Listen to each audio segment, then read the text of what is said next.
So, now let's start.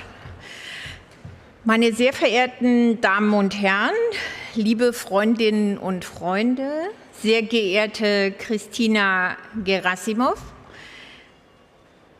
Jean Asselborn empfangen wir später noch, darauf freuen wir uns auch. Liebe Bundesaußenministerin, liebe Annalena, liebe Abgeordnete, lieber Toni Hofreiter als unser Vorsitzender des Europaausschusses, liebe Chantal Kopf, unsere europapolitische Sprecherin, Robin Wagner, viele andere meiner Kolleginnen und Kollegen und natürlich sehr geehrte Exzellenzen. Ich freue mich, dass auch aus den Botschaften, die Botschafterinnen, Botschafter, Gesandte aus anderen europäischen Ländern uns heute unsere Gäste sind. Schön, dass Sie alle da sind. Ich freue mich, dass ihr alle und Sie alle an unserem Grünen Europa-Kongress, unserer Konferenz, heute hier in das Paul-Löbe-Haus gekommen sind. Später wird sie Eva van der Ragt von der Heinrich-Böll-Stiftung durch unseren Tag leiten. Eva ist Referatsleiterin für die Europäische Union und Nordamerika. Ich freue mich sehr, Eva, dass du heute durch den Tag führst. Schön, dass Sie und ihr heute alle da seid. Heute steht Berlin und dieses Haus und auch das Haus in unserer Nachbarschaft, nämlich das Kanzleramt im Zeichen Europas. Wir versammeln uns heute zur Europakonferenz und gleich drüben auch der Kanzler gemeinsam mit Emmanuel Macron und Herrn Tusk, dem Ministerpräsidenten Polens, beraten über die Situation in Europa nach dem furchtbaren Angriffskrieg Putins auf die Ukraine. Das heißt, Europa ist heute hier überall. Die EU steht aktuell vor großen Herausforderungen, sowohl im Inneren als auch von außen. Und wir erleben das jeden Tag. Wir haben gestern im Deutschen Bundestag eine sehr intensive Debatte über die Frage der Unterstützung der Ukraine geführt. Und für uns steht fest, die Ukraine braucht in diesem brutalen, völkerrechtswidrigen Angriffskrieg die Unterstützung humanitär, wirtschaftlich und mit Waffen. Und dass die dramatische Situation der Ukraine gerade auch deutlich macht, dass sie dringend mehr Munition und mehr Waffen brauchen, um diesen Verteidigungskampf gewinnen zu können, ist für uns sehr klar. Das zeigt die Situation jeden Tag aufs Neue. Und ich glaube, wir sind gerade allerorten damit konfrontiert, dass viele Bürgerinnen und Bürger unseres Landes, überall in allen Ländern in Europa, sich sehr sorgen um die aktuelle Situation. Viele wünschen sich nichts sehnlicher als Frieden. Vor allen Dingen die Menschen in der Ukraine, die jeden Tag mit Leid und Zerstörung konfrontiert sind. Und wir alle sehnen uns nach Frieden. Aber wir wissen, dass es keinen Diktatfrieden geben kann. Niemand kann ihn verordnen. Der Krieg kann sofort enden, wenn Putin aufhört zu bomben. Morgen kann dieser Krieg vorbei sein und dieses unendliche Leid und die Zerstörung für die Menschen in der Ukraine beenden. Das wissen wir und das müssen wir uns jeden Tag vergegenwärtigen. Und ich glaube, wir müssen mit vielen Menschen darüber auch weiter ins Gespräch kommen, dass dieser Krieg eben auch Auswirkungen auf die Sicherheit von uns allen hat, die Sicherheit in anderen europäischen Ländern. Denn dieser völkerrechtswidrige Angriff ist eine Gefährdung und eine Gefahr für unser aller Sicherheit und Frieden in Europa. Und deshalb sind wir auch gefordert, gemeinsam mit anderen europäischen Ländern unseren Teil der Unterstützung zu liefern. Und das müssen wir uns jeden Tag aufs Neue vergegenwärtigen, meine Damen und Herren, liebe Freundinnen und Freunde. Die EU steht vor so großen Herausforderungen, innen- wie außenpolitisch. Die großen Zukunftsaufgaben, die Bekämpfung der Klimakrise, der soziale Zusammenhalt, der Rechtsruck in vielen and the backsliding in the rule of law in some countries, if you look at Holland, if you look at Italy, and then if you look at Portugal, and also in Germany, we talk about the danger of the extreme right and right populism. And we know that this campaign of information of the illegal taking of influence and the attack on critical infrastructure, whether it be by Russia or by other authoritarian states, this is a threat for democracy, for the rule of law in our countries and in particular in Europe. And this is why we urgently need more protection for our democracy. We need critical infrastructure that's resilient and resistant, just as resistant and resilient as our democracy. And this belongs to the challenges in the days ahead, exactly as to keeping Europe together when it comes to security and peace. At the same time, there's a lot of hope when you look at the citizens and speak with them. We talk with citizens from Poland. This is what the current elections have shown, what a living and lively civil society can have as an influence in Poland.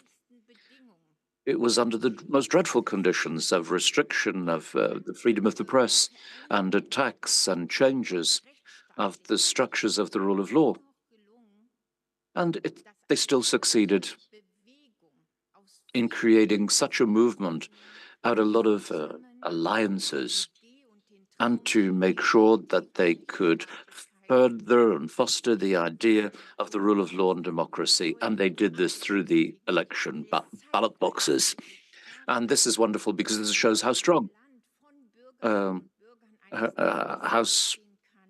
strong the citizens of a country can be. When you look at the acquisitions of the last 30 years, when we look at security, when we look at peace, and we look at well-being and democracy and the rule of law, and when you see what all of this can do and how much force can be developed by all of this, I'm delighted for Poland, not just because of the citizens of Poland, but for the citizens of all Europe, because it shows us what it means to make a stand, to struggle, to get involved for freedom and democracy. And this is something which is really worth it, because we're talking about our self-determination, our freedom, and our well-being. So this is why I'm so proud of this result in Poland. The increase of wars and conflicts in our neighboring countries and lots of migrants due to crisis and to conflicts and to poverty and hunger and the climate crisis. They're fleeing their own country. And of course, this is a major topic for us here in Europe, that how we can, with humanity and how we can deal with the people who are dealing with a lot of pressure in their own home countries and who are fleeing. In this field of tension, of course, then there's still the expansion process of the European Union. In 2023, the European Council made the historic decision to have accession talks with Ukraine and the Republic of Moldova.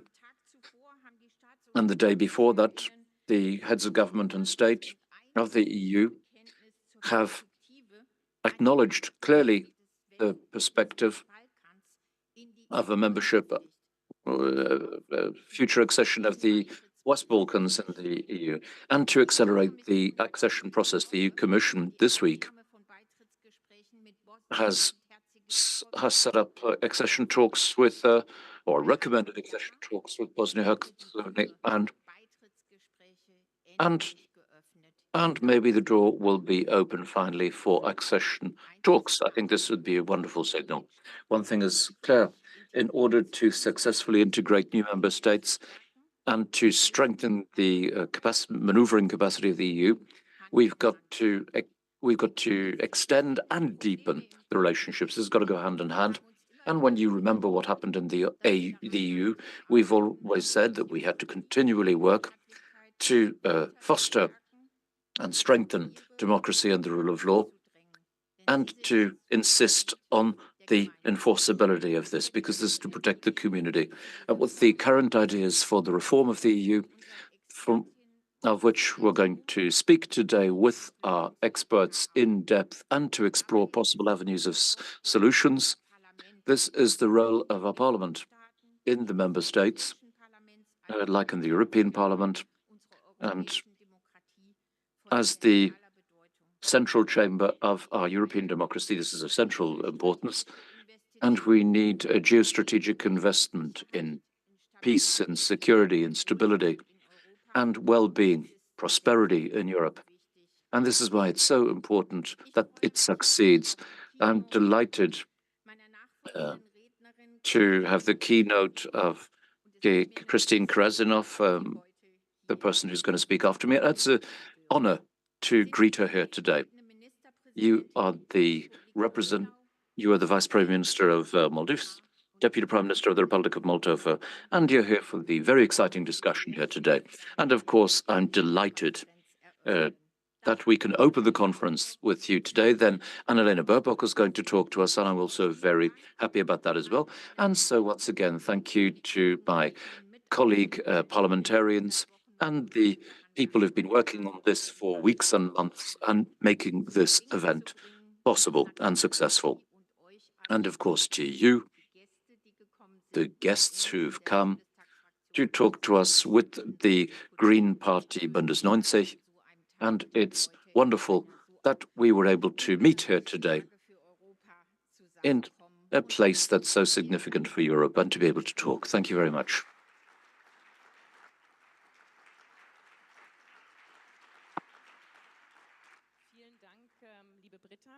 Thank you very much, dear Britta. I'm very happy to be able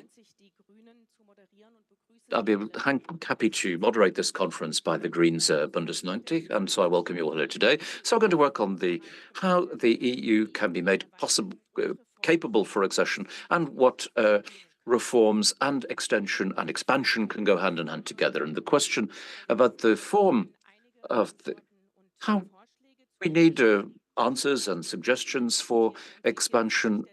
So there's also the German-French report on institutional reforms with the title Out on the High Sea. Where is the port for the next reforming and expanding the EU for the next century? And then the report about the result of the conference about the future of Europe from 2022. And this is relevant for our debate here today. And there are 49 suggestions which reflect the expectations of the citizens of the European Union about these topics. The European Parliament, in a decision in November 2023, they made suggestions to change the EU treaties and recommended that this has to be done in a Congress form event. And the European Council underlined in December that with respect to a new expansion, that the EU and also the future member states that they've got to be ready for the accession when it comes. And I think that one thing is clear. Russia and aggression, which is against international war against European, this has made us clear over the last 2 years that the expansion of the EU is a geopolitical necessity. But it's more than that. It is also an opportunity. Today, we're going to discuss about how we can go from talk to action, what suggestions we have for reform, and how we can have an inclusive roadmap for the next while. Like as Peter has said, we need to say what role the European Parliament can play and also the national parliaments can play in all of this. And so now we're going to give you some information about about how the conference is going to be rolled out today. So there are two keynote speakers are going to be here today. So we're going to begin with a keynote by the Vice Prime Minister of the Republic of Moldova, Irina Gerasimos.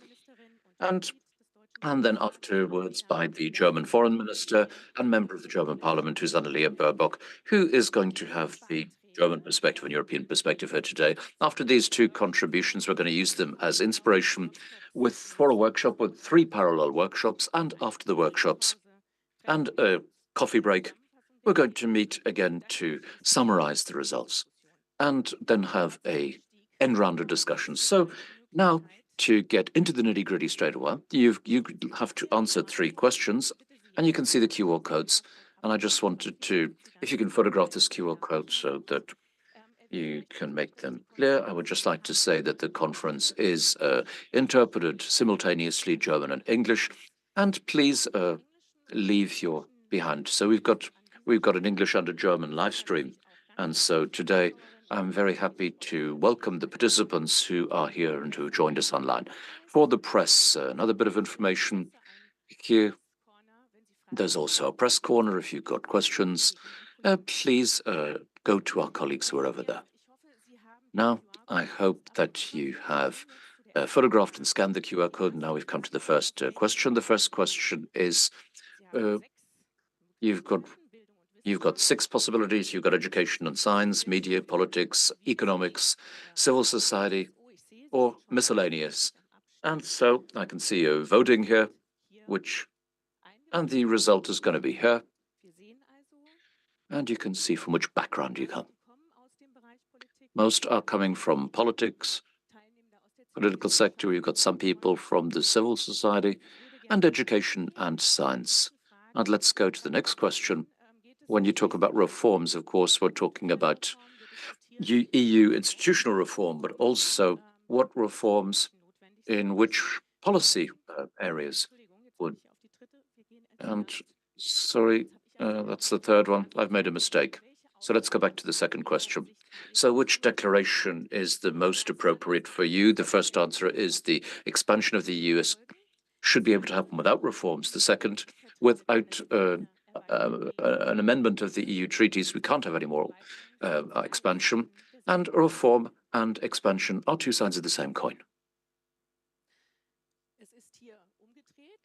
So here, this is the other way around, and we can see here that fairly big majority for that reforms and expansion are 2 sides of the same coin. And now this is the question that I've read you by mistake before. Now let's talking about the policy areas. And in which policy areas do you see the biggest need for reform? And so here you can answer tick several boxes, and so we can look where you see the most need for reforms.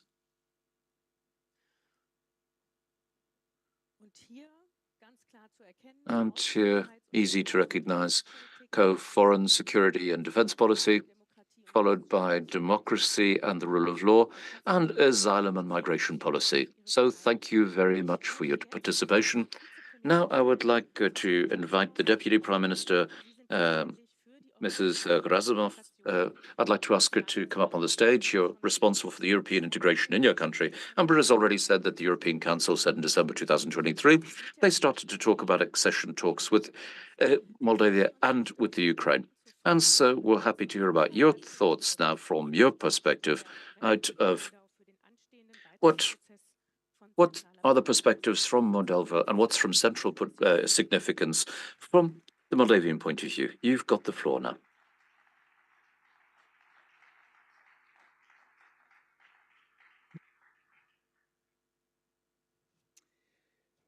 I will speak in English. Dear Minister Baerbock, dear Ms.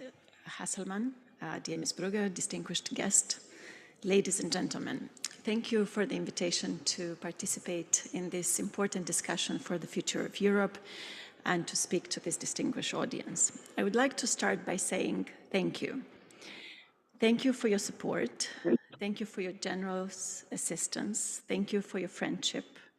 Thank you for your solidarity with Moldova, with our citizens, with Ukraine, and with the citizens of Ukraine. Without it, we would not be here today, stronger and more independent than where we were 2 years ago when Russia invaded Ukraine in a brutal and unjustified war, when it decided unilaterally to challenge the international based order. I stand here today before you in quality of Deputy Prime Minister for European Integration of Moldova. Only 4 years ago, I was a researcher here in Berlin at the German Council on Foreign Relations, and I could have not even dreamt of what my country has achieved in less than 4 years, a mandate of a democratically elected government with a strong political will, backed by deeds, to bring Moldova into the EU. 4 years ago, like many other young Moldovans, I was not planning to return to my country, a state that was still captured by vested interests, a country that was subdued to corrupt oligarchs. Today, Moldova is a totally different country. We're working to clean up our judiciary, to strengthen our rule of law, to consolidate our young and vibrant democracy, to strengthen our security and defense capabilities. We're working to strengthen the trust of our society that one can have a decent European future at home. We have managed to come a long way in a transformation process in less than 4 years. Moldova has transformed, and Europe has transformed too. In less than 4 years, Europe became stronger. It became more united, fighting together to preserve the peace, security, and prosperity on our continent. And we all know, by looking at the past, that Europe can do even more to strengthen its capacity to act, to enhance its strategic autonomy. One policy that allowed the European Union to be what it stands for today, peace, security, and prosperity for its citizens, is the enlargement policy. For Moldova, for Ukraine, the EU is first and foremost a peace project. Last December, the European Council took a historical decision for my country, for Ukraine, to open accession negotiations with us. After we have completed 6 out of the 9 recommendations of the Commission, after we have completed 94% of the requirements, as the Commission put it itself in the report. We continue to work hard to complete the remaining 3 of the 9 recommendations, and we believe we have done so successfully.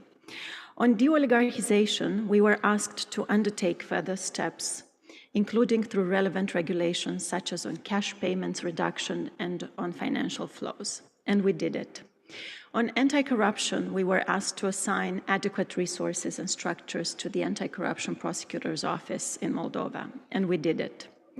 On justice sector reform, we were asked to continue making significant progress in appointing vetted Supreme Court justices, members of the judicial and prosecutorial self-governance bodies, and in nominating a new prosecutor general in a merit-based and transparent process. And we do continue making significant progress on this last recommendation. We do it not only because it is a precondition to start negotiations, but because we firmly believe that it is the right thing to do so, and it will make us stronger and more resilient as a democracy. These are very complex reforms, however. I won't dare to say that we have completed to reform our justice sector or that we got fully rid of oligarchic interests. It is not a straightforward process. It's not a linear process. We need to fight to overcome many obstacles ahead of us still. These are not processes to say they are complete before the General Affairs Council meeting next Tuesday or next June, but we are on the right track. If we are to be assessed by the technicalities alone, we will never be able to say that we have completed all of the requirements to move to the next step. New ones come along, and our friends and partners in the Western Balkans know it best. And here's one suggestion on how reforms and enlargement could go hand in hand. It's key not to get lost in the woods of the technical aspects. It's important to remember what's the overall goal of what we're all trying to achieve.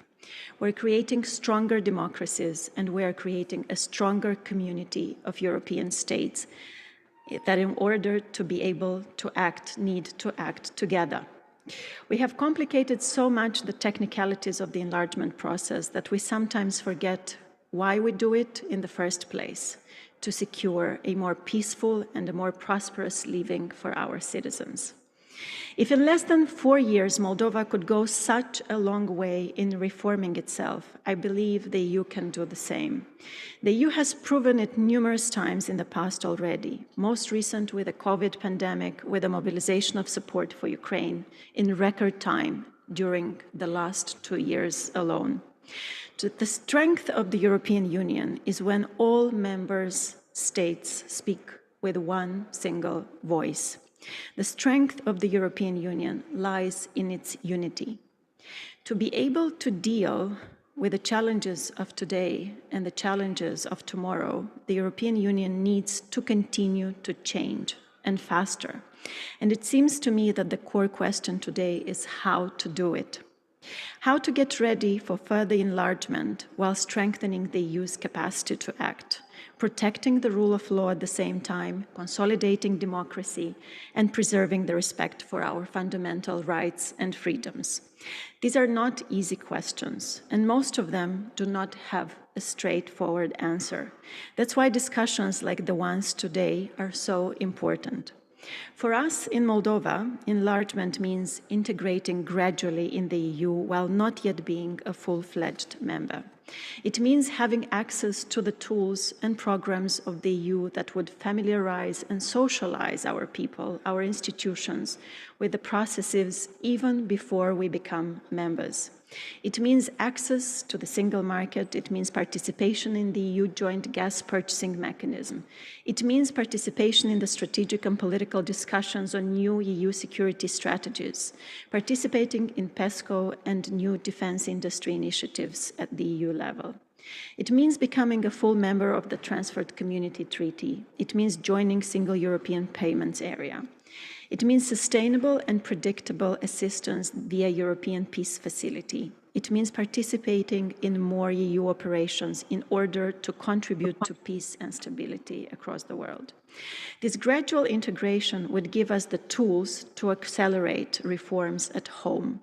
It would allow us to build more trust with the EU member states. It would allow us to prove to you and the other member states that we are serious about our intentions to also do our part to contribute to a more peaceful and prosperous EU. Thank you very much for your attention, and I look forward to the discussions today.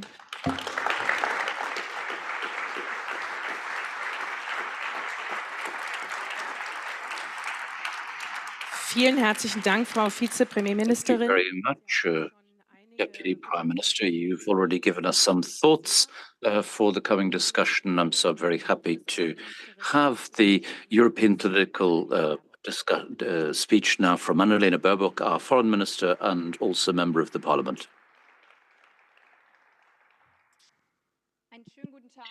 So, hello to all of you from me. The protocol, so Brother Hasselmann should have come, but I was supposed to be somewhere else, but I was able to come and talk to you for a few minutes. Dear Deputy Prime Minister from Moldova and Christina, dear heads of the party, dear Christina Hasselmann, dear members of the party here are in the Moldova House, and ladies and gentlemen and dear guests and friends. A couple of years ago, and I think we've got to be so honest about that, here in Berlin, it was the end of one's political career that if one was to have the speech that I had, a speech advocating passionately and further expansion of the European Union. This is something different today. Now Moldova is an accession candidate, and we're very happy to have the negotiation framework for the accession framework and discussions with Ukraine and Bosnia and Herzegovina. The framework is there, and hopefully we will decide about that positively in the next few days. Happily, we're in member states and accession states. We're convinced about the urgency of further expansion. And we shouldn't miss this chance once again.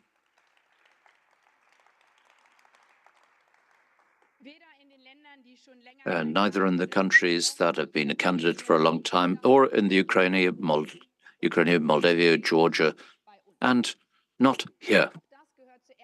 So then, now that we've been honest, part of being honest, it means that I, as a foreign minister and member of the parliament,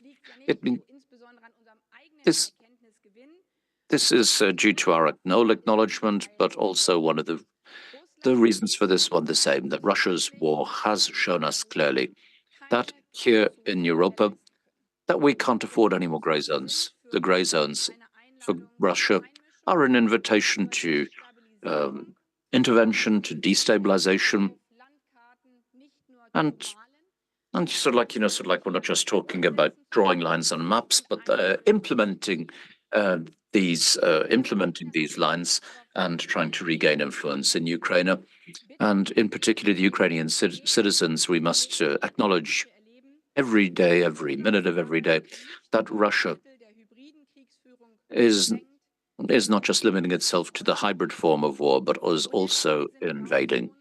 And so a grey zone is a danger for us all here in Europe, for our whole European continent.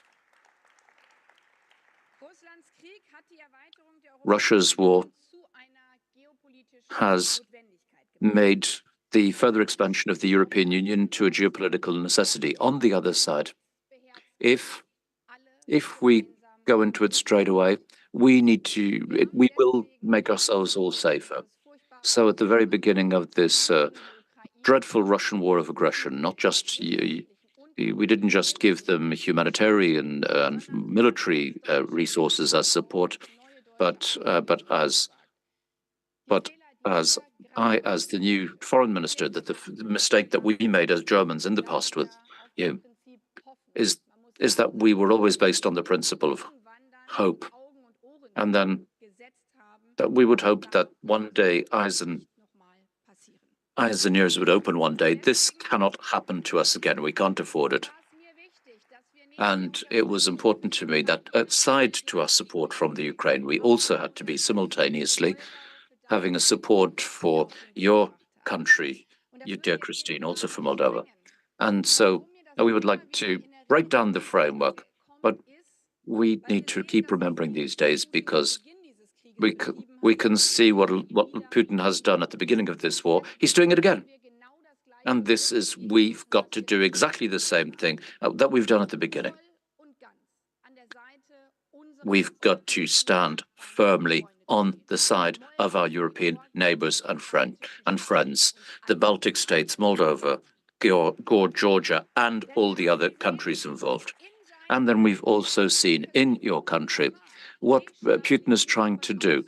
He's trying to destabilize the country from the outside, and not just looking to destabilize some military forces, but what he's doing with your gas prices, your energy prices, and all the people who can remember what happened there in the last couple of years. We've got to save energy here, but what the methods were used in your country, I can remember it because it shows what your country managed to do democratically under that dreadful pressure over the last 30 years. That we did, our efforts are pathetic next to what you've done. Every day you've had new countries you've had new prices for energy supply, 100 times what it was today. And he did this to break Moldova down, and to break down this democratic government, and to break the president. And the fact that they didn't succeed, that is down to your strength, your freedom, your democracy. And so you all deserve the greatest of respect from us. Yeah. I'm saying that in these days here in Berlin so clearly because we shouldn't kid ourselves. What we've seen in Moldova, this is what we're also experiencing in other states the last couple of years. All little points of the knife. It's a death by 1,000 knives, but it's not just knives; it's bombs that they're trying to do. They're trying to destabilize us with as well. We've got a fine spring here today. We're very happy. We're very lucky. But we're happy here in Berlin today.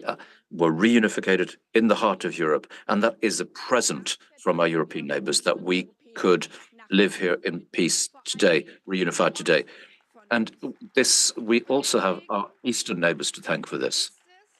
And so it's our European responsibility, not just to realize that how happy we are, but also to recognize our responsibilities for the future, that other European countries don't have this geographic happiness. Here, the Norwegian foreign minister was with me yesterday. Norway's not a unique country, but it's a NATO country. And they've also got a border to Russia in the north of the country. And then you look at the bottom of the map, and we've got our Finnish friends. We've got 3 Baltic countries. We've got Poland, and then we go down to you in Moldova. We've got Romania. We've got Slovakia. And in all of these countries, the question of security and peace, it's in a different dimension when you've got a direct border to Ukraine, Belarus, or Russia. All of these countries, they've been telling us and warning us for years they were warning us to take Putin seriously because they've been living next to them and their borders with them. And all of these countries know that every day, every night, that if Ukraine doesn't defend itself and Europe doesn't defend itself in the east of Europe, then the war is right at their door and therefore at our door. This is why I'm repeating myself again about the self-evidence of what's going on. Ukraine isn't just defending itself and the lives of its citizens. They are defending our security and peace order, our security. They're defending our East European friends and neighbors, but they're also defending our security and our right to live here in peace and harmony in Germany. And this gives us the duty. It obliges us, especially since the 24th of February, obliges us to do everything we can do in order to support Ukraine, not just Ukraine, but Moldova and the other countries who need that, who are being subject to this hybrid kind of war more than we are. And so the Deputy Prime Minister has just, that's you, Christina, you've already said what's the most important. We've got to be determined in Europe. And I don't think that Putin was counting on it, because we were always ununited and everything was always up in the air. But when Europe has stood up for the European citizens, the millions and millions of citizens in Europe, that woke us up for the reason of why Europe was set up, on the back of a dreadful world war, and to make sure that we had liberty and peace and security. And this is why we've got to be determined and to stand up for one another and with one another.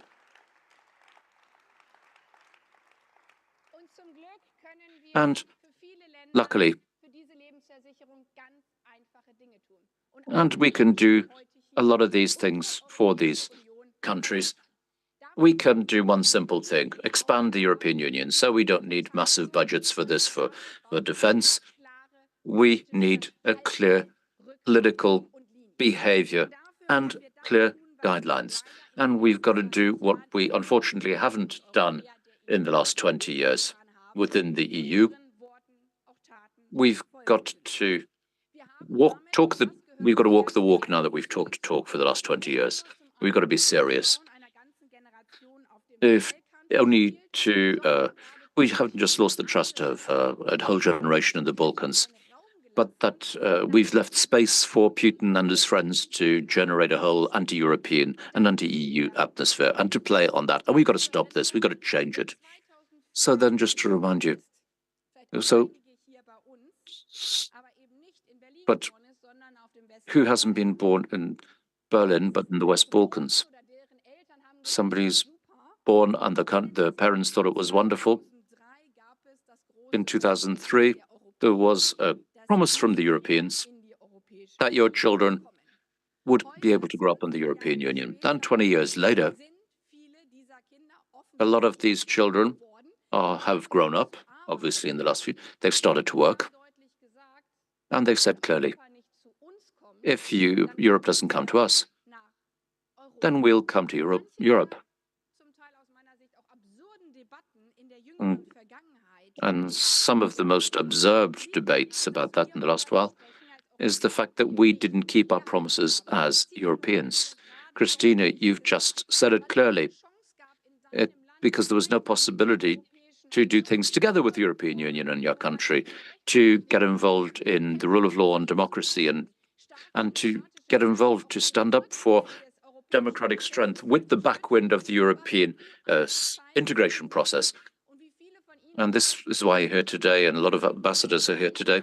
You know that from your own countries and can report that. If I go to the West Balkans,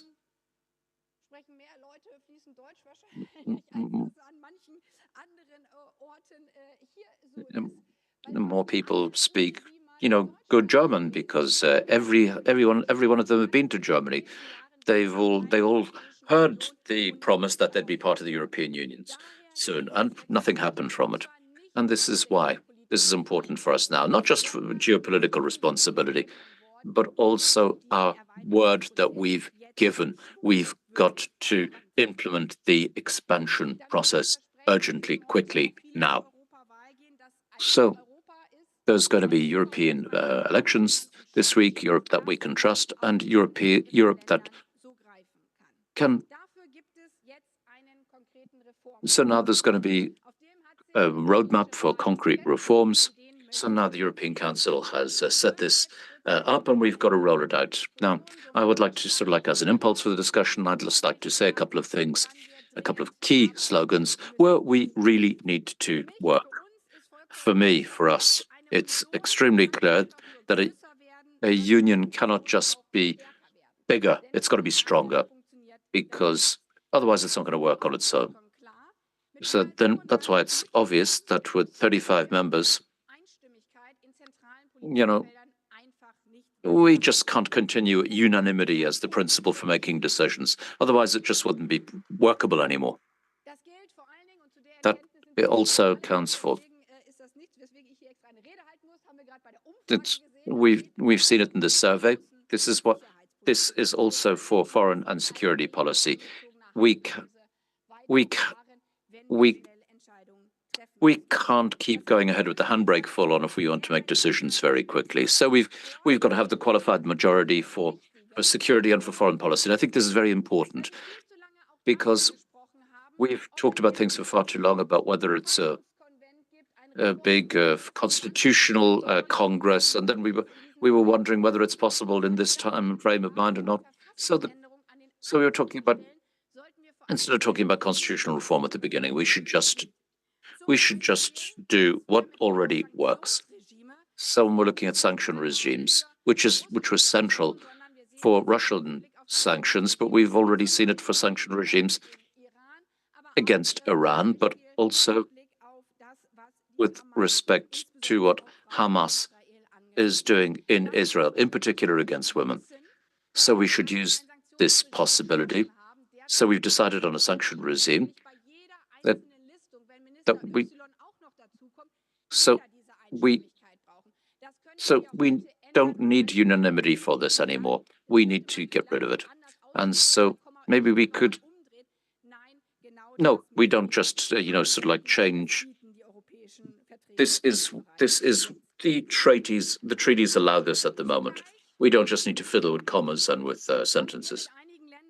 And with some countries, we've set up a European friend groups about the qualified majority in security and foreign policy.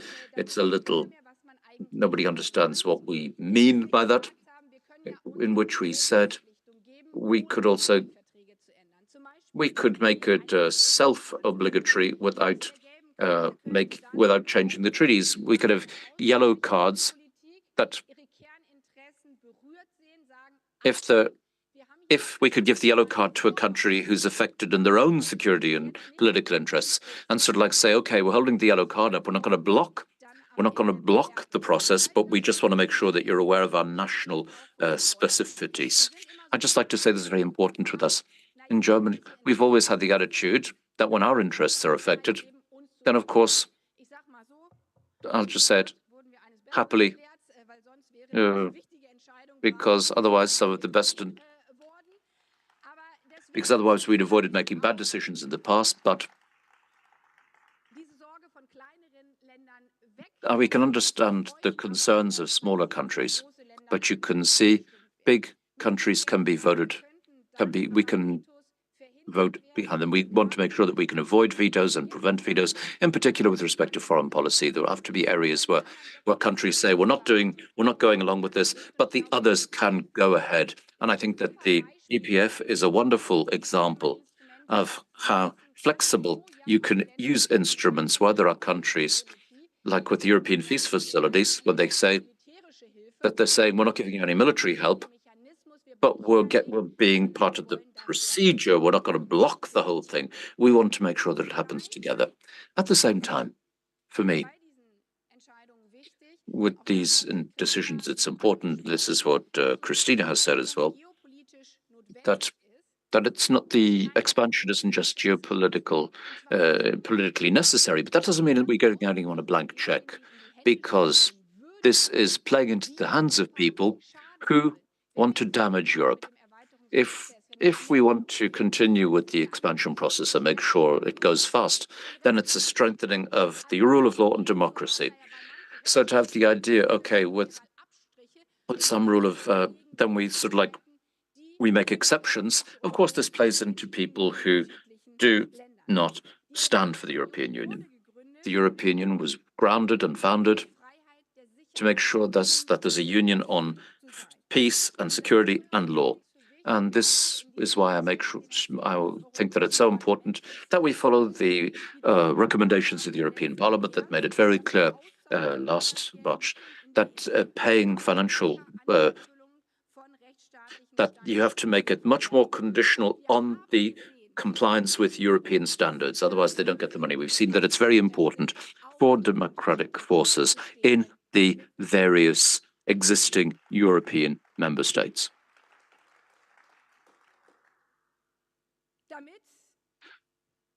So that the expansion can continue, and this is the second part of there's got to be reforms. The reforms shouldn't happen also in the accession countries. It should also happen in the member states of the European Union itself, and it should also occur in the accession process. Like I've said before, 20 years. 20 years isn't half a life, but it feels like half a life for some young people when they're 15 or 16. And when they're waiting and waiting and waiting, and they're still not able to access the European Union so that they can have access to all the work markets and even Erasmus and stuff like that. So we make sure that things are accelerated. And if we want to accelerate it, we've got to consider how we can deal and process these long waiting times. Of course, there are various possibilities, and the most important is the political will. So I'm saying it very clearly here, because we don't just have the European elections before us, we've got a few other elections as well. After the 1st of May, it's not just going to be the Labour Day, we're also going to be celebrating 20 years expansion to the east. And I've lived for a long time in Brandenburg, and I remember how I was at the time. I was there by accident, but Joschka Fischer wasn't there by accident, and it was between Slovakia and Frankfurt and the Oder, and people were celebrating. And I can see Anne Lapille is also sitting here, and she's here as a representative of the trade unions. And I remember when we were there at the time, we need to be self-critical. The narrative of the Polish plumber, this wasn't just used by right extremists then, but we were also this was also used by trade union left forces at the time as well. And so maybe social media wasn't so on woke before. And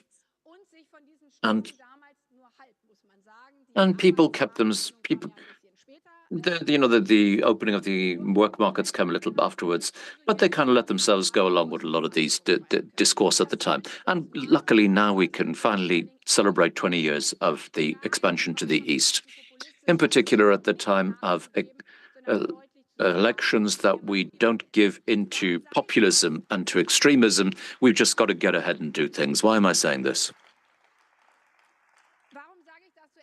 Why am I saying it so explicitly? Because in the last couple of years, we've seen we don't have any more grey zones due to Putin's war. But we can see that people are still following these populistic and extreme voices. But, democracies live from the fact that, there are elections all the time. And in North Macedonia, things happened there that had absolutely nothing to do with the expansion process. And we were talking about the accession of Romania and Bulgaria in Schengen. This was a debate in the neighboring countries. This was with respect to the migration debate, not with respect to the accession debate. And so here in our country, we are not completely innocent here. This is why I'm committing myself. If we're talking about reforms, we've got to talk about how we can take these elements out of the accession process, take this inner political playing out of the game, because this is just food for right extreme populist parties who are against democracy. And it just plays on nationalism. And so if we look at the German-Slovenian suggestion, this is why there are other ambassadors here today, because other countries have decided to share this initiative. And thank you to your governments for this, that we should have qualified by technical intermediary steps in the accession, and so that we don't have to have unanimity sort of like for every little step along the way. At the same time, of course, you can't just be half in, half out. This is why we need the reform has to be applicable for everybody, and it's got to be supported by everyone as well. And so now we should. Now we're waiting for the very good suggestions and ideas of our friends and colleagues here, and we're happy to hear about them. And what about the great reform at the end? We don't know. We don't know if we're going to have a constitutional conference at the end. But Anna Lohmann, was at a conference recently. She was with us at the foreign ministry, and some of my colleagues, but said they don't understand what the question is from. I was about. Of course, it's not a problem for me if a cluster is ready to say that I come to the traffic ministers, but that the foreign ministers haven't decided yet, so I'm blocked. Everything which makes it clear that we're in the European family, we're already there. And can't be thrown out. It's important for the people and citizens in our country. And so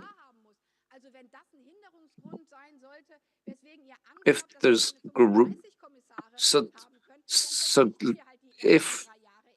for the first 3 years, then we don't want our commissioner.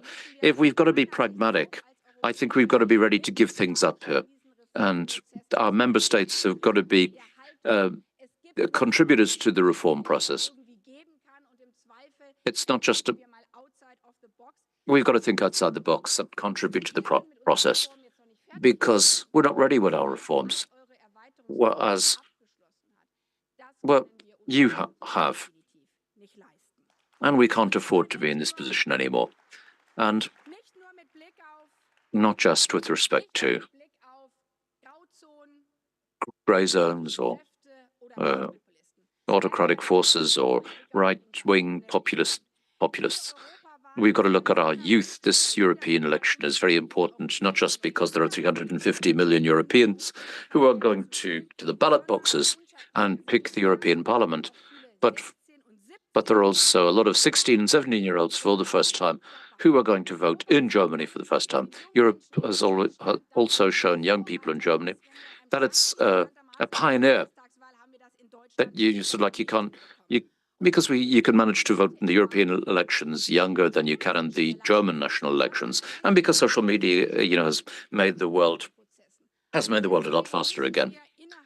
People are aware of things a lot faster. So within the European Union, we've got to be faster, we've got to be better with our reform propositions. These young people, they've been educated, they've been to school. They've had a lot of their time, which is overshadowed by the pandemic and the corona time.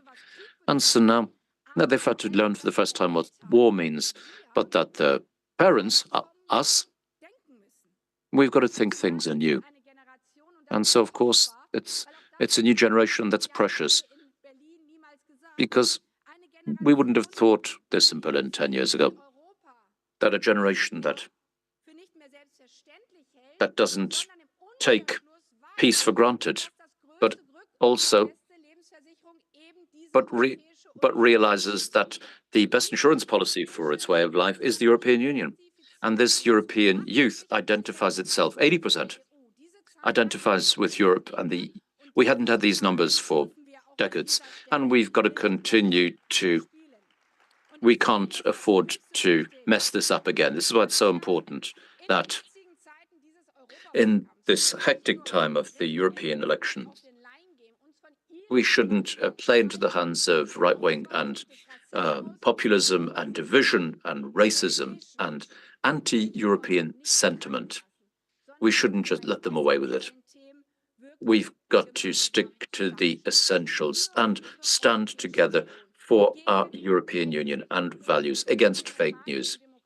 And Democrats everywhere within a country, doesn't matter which party,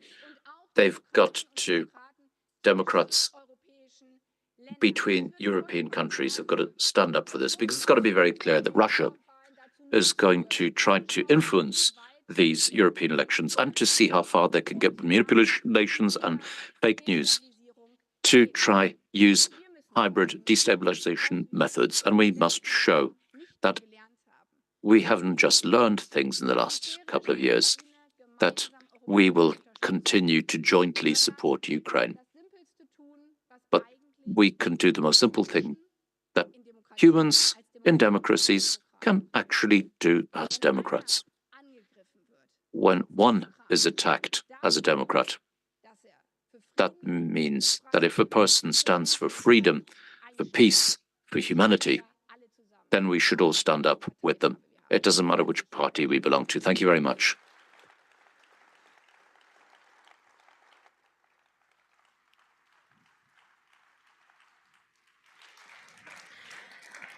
Vielen herzlichen Dank. Thank you very much. Annalena, you've said it. This is a work conference, and so now with your keynotes, we're going to go with your ideas and suggestions. We're going to go into the workshop phase. And so I'd just like to explain which workshops are there. When you were registering, you were able to register for some of the workshops. We've got 3 in room 800. The foundation, strengthening the foundations of the European Union, defending democracy, and this is also moderated by Antoine Hofreiter, and there's going to be an input by Maria Skora. And so, protecting democracy and the rules of law, a mandate to the parliaments. The second one is going to be simultaneously, this is E200, with the title, New Impetus for an Enlargement Policy, Impulses for a Growing Europe and the Role of Parliamentary Cooperation. This will be moderated by Boris Mertwich, also a Green Member of Parliament. And there's going to be a presentation by Professor Serge Bushelo, who works in the University of Sarajevo. And so then the third one is Fit for Enlargement, moderated by, this is Chantal Koff, who's also a member of the Greens in Parliament. Fit for Enlargement, Necessary Reforms of the EU, a parliamentary response for more capacity to act. So Dr. Toon Nullen, who is the Vice Director of an institute. So now I would like to invite you all to break down into your respective workshops, have a good discussion, and we'll meet up again at 4 o'clock, and we're going to have the debate at the end. So have a good discussion and see you later.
Guten Nachmittag. Herzlich willkommen zur Good Abschluss. afternoon and welcome to the closing round of the European Conference of the Green Parliamentary Party in Germany.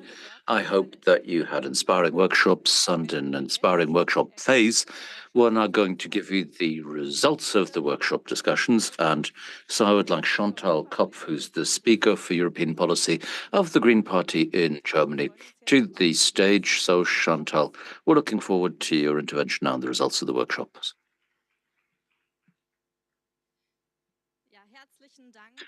Thank you. And thank you very much for such a great participation in 3 workshops. I'm delighted that there's so many people who have participated in the conference, but also there was so much active participation in the workshops. It's exactly what we wanted, and that we had a lot of inputs and takeaways. And I'm going to talk to you about my own workshop, but thank goodness people were able to summarize. I wasn't able to summarize it myself, so I'm delighted that the team was able to summarize all these results for them. So now I have them on my tablet. I'm just going to begin with the Tony Hofreiter workshop, and the experts. There was Dr. Marius Gora from the Institute for European Policy. Thank you very much. And they were talking about democracy and the protection of the rule of law and an impulse to the parliaments, and so resilience and of the rule of law in the various member states, so that there's a regional distribution and attribution of that north and west is there's a really strong rule of law, and that in the east and south, then there's a weaker rule of law. So how do we make the rule of law more resilient? Of course, there's the constitution and political system which provides framework conditions, but such rules only work when they're respected. And when there's a particular political culture that's tended to by politicians, but also by citizens, in order to keep these principles alive and healthy and well. And then the EU is very, very strong when it comes to defending the rule of law, and there is political will available for that. And this is what we stated in the rule of law. And we noticed that the European Union was far too hesitant and slow when it came to Hungary, and they should have had a much more consequent reaction at the time in order to hinder things from happening. Now, for the practical instruments, of course, it was stated that the financial sanction instruments, that the European Union have the most effect and have the most potential as well. Money does the talking is the motto behind all of that, and the potential. The conditionality mechanism should be broadened and deepened, and reform and expansion should go hand in hand, reform and expansion. And of course, this is where the strengthening and the reinforcement of the rule of law, this is a central fundamental element. But apart from the classical rule of law instruments, there are also further conditions in order to protect democratic processes, in particular with respect to the media or online media. There's the Digital Services Act, and this is an example of what we can do in practical terms in order to protect the rule of law and democracy. And that is a mission for those of us in Germany in order to implement the DSL and to make sure that it's done properly. This is what I have to say about the first workshop. And we're going to talk about it more. Now, the second workshop, now we were talking about the expansion policy, new impulse for a growing Europe and the role of the parliamentary cooperation. This workshop was Boris Mijatovic, but it was moderated by him, and Professor Tociano from the University of Sarajevo as a scientific expert who was there. Like I said, we're talking about the parliamentary cooperation, the different dimensions of this cooperation. Of course, it's very important. Even when we're talking about the expansion process, we've got to think with the parliamentary process. We've seen successful examples of parliamentary cooperations between European member states. I'm president of the Franco-German parliamentary grouping, but this is an only opportunity to deepen the work. Of course, that's something we need to be thinking of. There's much more as the meeting of parliamentarians. There's also meetings and cooperation between administrations of the parliaments, and to share best practices and to see how we can establish democratic parliamentary rules. We were already also talking about to support parliamentary work and to see what the enforcement of constitution and law, how we can make sure it's compliant with EU law. And there's also how we can reestablish and establish trust through parliamentary trust. So this is where the accession is really what we want and support, and that it's not just an empty promise. This is what I took away from that workshop. And now we're getting to the third workshop that I've moderated myself with John Owen as an expert, the vice director of the Jacques Delors Center, who's also a member of the German-French group about institutional reforms. What were the necessary reforms in the EU, and what's a parliamentary answer for more capacity for maneuvering and action? And the EU has got to have more capacity for action in this world full of movement. This is what we were able to see. John Owen has identified three main topics that need reform, in his opinion, in the EU. So this, first of all, there's the rule of law. This is what we also said in the other workshop. Perhaps just to complete this, the rule of law, this is not just a Grüne ideal or the foundation of our cooperation in the European Union, the foundation of the common market, that you've got the same rules and a common playing field that other people can trust. And so this is why we were talking about the various ideas that are in the room to reform the rule of law instruments, and this I've gone into that in some short detail. Then we were talking about the capacity for action, and Elena Baerbock has said in her speech that she sketched some ideas that could be put into play in the political space and the European, in order to overcome national vetoes and in order to avoid being blackmailed by individual member states. And so this is a consensus in the German debate that for foreign and security policy that we want to overcome these national vetoes. We've talked and heard a lot about that. That if in the accession process we can dilute the 70 veto possibilities in the accession process, that we can get rid of these vetoes step by step. And the big question is how we get to these reforms for more capacity for action. Which steps do we need? Which treaty reform do we need? What strategies should we pursue without treaty reform? Are there passerelle clauses that the member states can agree on, particularly that they can waive the unanimity rule?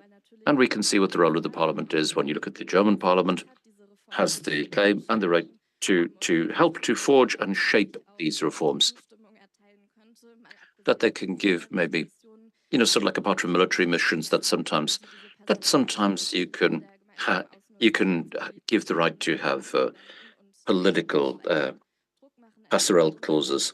And we're going to be doing a lot more, making a lot more pressure here as the Green Party to make sure that this passerelle and exception possibilities do exist, and we will still be struggling for this even further on the different trips that we take in Europe. We're going to have this reform, be furthering and fostering this reform debate, and to make sure that our approach is not that Germany and France dominate everything, but our approach should be to see what securities and guarantees can we give to the smaller and less significant member states, some of the middle and southern European member states. And that's an important role from us as parliamentarians in order to shape, further and foster trust. And this is going to help us increase our capacity in foreign and security policy. The third point was the EU budget. Of course, there's the reforms when you look at the different fields of action that are possible, where the European Union needs more room for action. We've also seen in the we've seen and identified political obstacles, one sort of like, for example, assuming common debts, and by the enforcement of new own resources. Of course, there's not a lot of unity here. There's got to be a discussion, but there are a lot of voices that said that own resources are the central instrument in order to secure the finances of the EU in the long term and sustainably. We had Professor Schreier, who's a budget professor, as a guest at our workshop, and so this was good for us. And what I also took away, is that we have to look at a lot more aspects in the political discussion and discourse, whether it be in Berlin or in Brussels. And there are some things which aren't so much in focus, though. Some people are very concerned of the social aspects that arise from the expansion, that they want to reform the European social policy. How can we make European more social, and to increase and enhance acceptance of the expansion? And when we're strengthening and reinforcing the European civil society, we talked about Poland, and to see what role the civil society played to make Polish society more European and more democratic. Then there was the impulse of the European association law. And this is what I took away from this workshop, last one. So that's my summary. Thank you very much to all moderators and all experts who took part in the workshops. And now I'm going to give the floor back to the moderator. Thank you very much, Chantal. And we would like to have a conclusive podium discussion on the base of the keynotes speeches for today and the results of the workshop, and further our discussion how to make the EU fit for the future expansion. And with respect to the geopolitical and transnational challenges, how can we get from talking the talk to walking the walk? And so I'm delighted to present the guests to you now. I'm going to do this in order of appearance, and for you, there's just some information about the guests in the program. I would like to welcome Jean Hasselborn, who was from 2019 to 2023, who was the foreign minister for the Grand Duchy of Luxembourg, and I'd like to welcome him to the stage. There's Janusz Scheiter, who was the Polish ambassador to Germany and the USA, and who is the Poserius Fellow in the Hamburg Institute for Advanced Studies. So, hello, Rantje. So, Anna Luhrmann, who's the State Minister for Europe and the Climate in the Foreign Office, and who's a member of the German Parliament. Hello, Anna. Terry Reinke, who is the co-president of the Greens and the European Alliance in the European Parliament. And Anton Hofreiter, who's the president or chairperson of the Committee on the Affairs of the European Union in the German Federal Parliament. Welcome to you all. So first of all, I would like to remind you of the Foreign Minister and Member of Parliament, Annalena Baerbock, who said that we can't afford to waste any more chances. And she was advocating an acceleration of the accession process in order to reinforce democracy and the rule of law in Europe. Mr. Hasselborn, what are your recommendations for expansion and reform? What does it all depend on? What recommendations do you have for us? So first of all, thank you. I put on a green watch, as you can see. First of all, you've said it right, Chantal. I think we must always look parallel towards expansion, width and depth, which is extremely difficult. I think the topic here with respect to expansion and also to deepening In the 20 years I've learned with respect to deepening, when we want to do everything that's in the treaty, we would get a lot further. But for the two things that we need, which are solidarity and responsibility, accountability, we don't do this. We just need parallels. We don't need to change a comma in the treaties. What Annalena has in the last few years, she's also tried to, with other members, I've also that we have to get away from the situation where we've got contacts that I've seen when Erdogan's Turkey had the idea to have an oil to have military strikes in Syria. And what did we do the day before? As a European Union, we said that this wasn't the right way to go, that we didn't share this way of doing. And tell it without any explanation, without any justification. In Budapest, it was said that the EU had no position and no position to issue in this. And we can talk about what doesn't happen, but I think that here we have to do everything so that the pressure keeps going, so that we... The second thing that I wanted to say with respect to deepening, I'm the last. No, due to my own experience, I'm the last person to say that we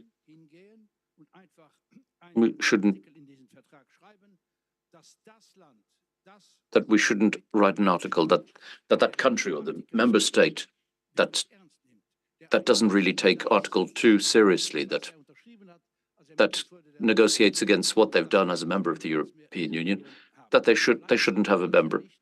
We haven't done it, and legally we've got the problem. We've got the possibility. We can only do what we have, and particularly this Article 7, which is the atomic bomb, as it were. But you've got to be realistic, perhaps. Annalena hasn't seen this in the last few years, but I can remember that when that started with Poland, and of course then with Hungary all the time, from out of 27 countries, we had to convince one country that we were 14 against 13. In order just to be able to, it was Lithuania and Poland and Kaczynski.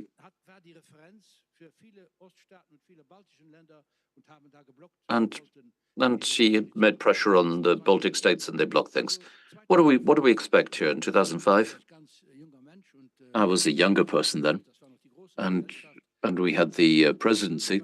And I started with that because 3 countries were candidate states: Turkey,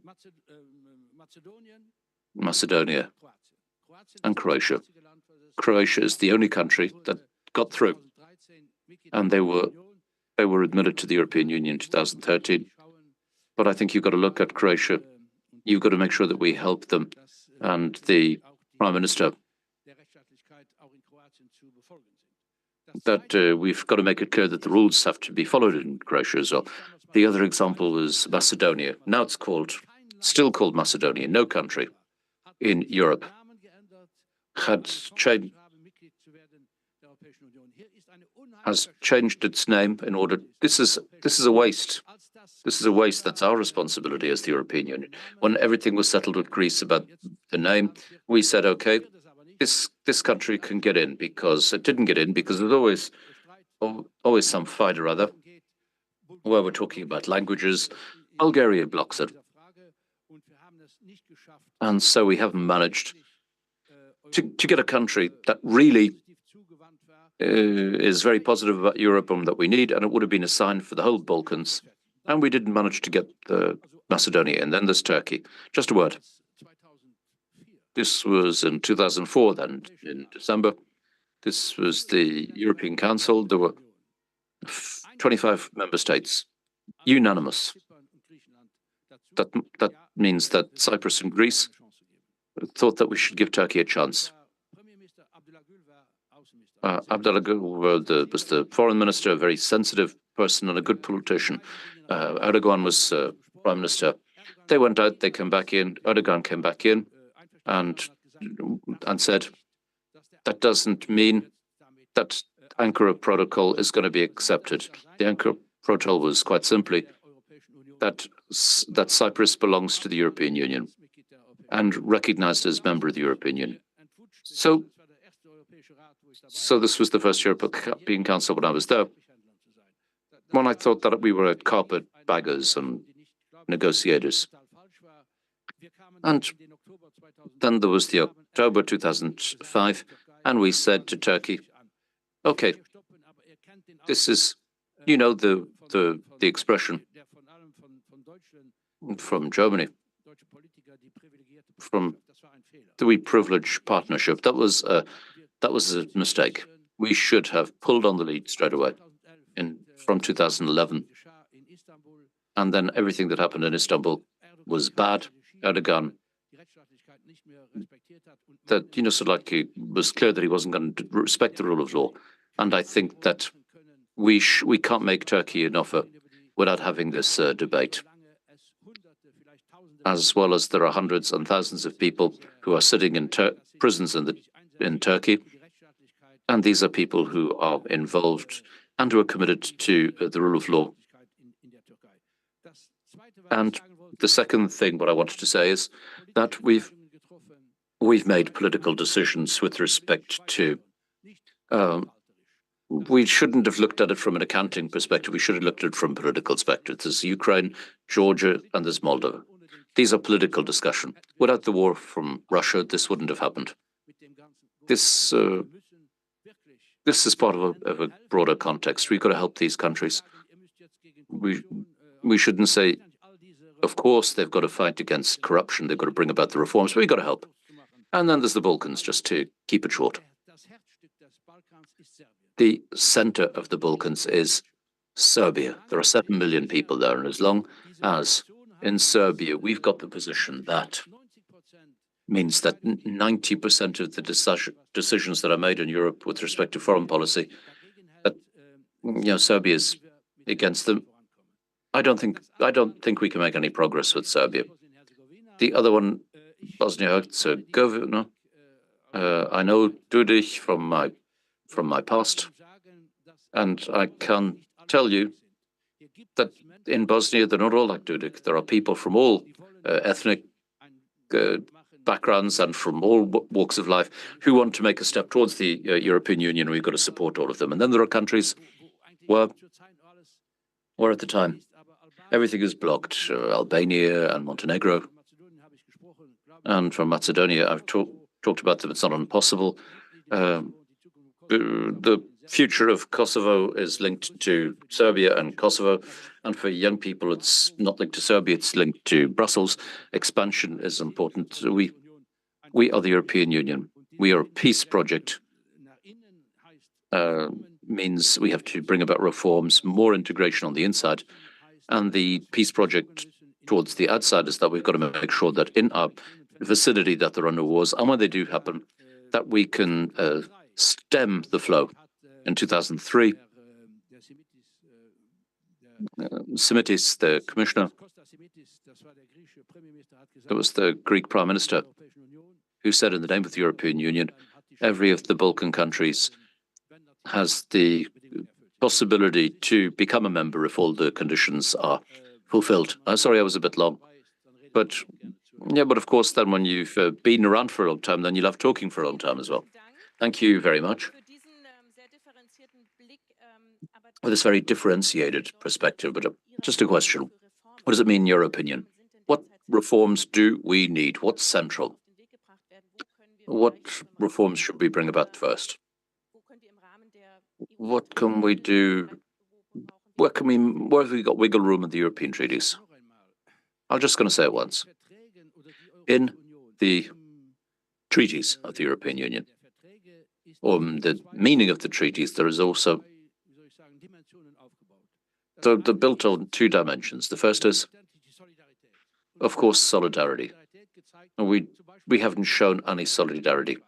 For example, in the migration thing, everything was on the table. 2015 was a little later than 2015. We had the Luxembourg presidency. We voted in November 2015. We had a qualified majority, and then Kaczynski wasn't there yet. He was voted in December. So Poland wasn't against, and we had a qualified majority. To have this resettlement and relocation, that means that sort of like the allocation of refugees around the territory of the European Union. So the Luxembourg, the Commission didn't keep the course. The treaties were there. If we look at the treaties, we look at the spirit of the treaties, and not just the letter, and then we can make more progress. And the second, as you've already said, is the rule of law. And I'm sad as a European that has seen it, that the December under the German presidency in 2020, that there was a link between the payment of public money. This worked in Poland, it's worked in Hungary. Yeah, there's a process still underway. But the only thing that what got these countries, Poland and Hungary, on the right way was billions, which that they didn't get the money anymore. This is the way of cutting you to turn the tap off. Thank you very much, Mr. Reiter. Round of applause, please. Reiter, you said it before. Poland joined the European Union on the 1st of May 2004. What can we learn from past rounds of expansion, and what do you see as being a realistic offer of expansion? Thank you very much. Thank you very much for the more and more. It's wonderful and happy to know that you're inside the EU and not outside the EU. And when I think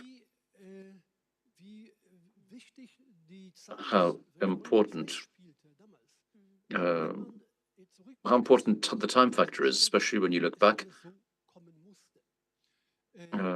it looked so self-evident, but it wasn't so self-evident. It was like German reunification. Just an example, it was the art of politics. This was, I think we've used this opportunity very well with the expansion of the European Union. And this wasn't self-evident when you look back over the last 20 years. When you look at the expansion, this was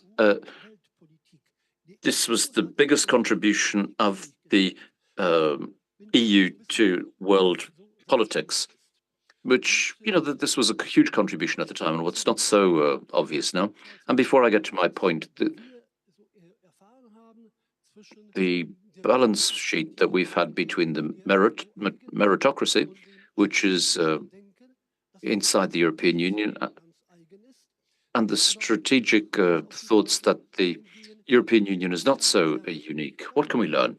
I think that you can learn, and what I hope we can learn. I'm proud of the fact that I wrote a contribution after the opening of the frontiers. Then we've got to make sure that everything else is opened up, and I prepared this contribution that we need to be prepared to be open, and this should be developed further and further.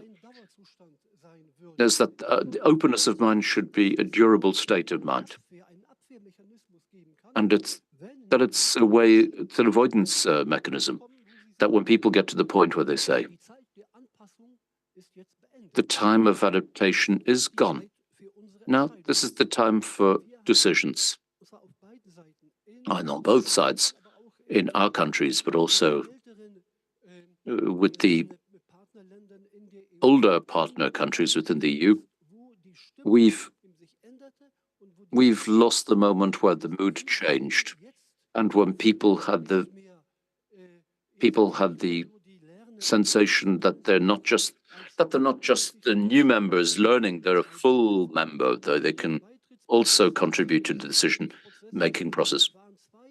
In the accession process, there were 2 points of view that I think that are visible. This, on one side, there was the EU, which showed its face as meritocracy. They came, they looked at the performances of the applicant candidates, sort of like, here's where you've done your homework, here's where you haven't done your homework. That's got to be the way it is. And then there's the strategic aspect, and to say, what is our strategic interest behind taking in a country? And what's the country's interest in joining? This is the geopolitical aspect. We were talking about a geopolitical EU. This wasn't the case at the time, but it was the biggest reason for the EU expansion. We can see at the moment the fruit of these decisions. The accession countries having the tendency to see it as more of a strategic process. And of course, the suspicion is always they want to distract people from the broken promises and from their failures. And we talk a lot about meritocracy. But you sort of like say, here we haven't settled this point, that point. And so then this leads to suspicion on the accession side, is that they want to stop accession or to put it off, kick it off into the long grass. And we've got to work on both aspects of the accession process. Now, considering the situation that we have with the Russia's war against the Ukraine, the strategic perspective must have the upper hand. This is easier said than done. But in the meantime,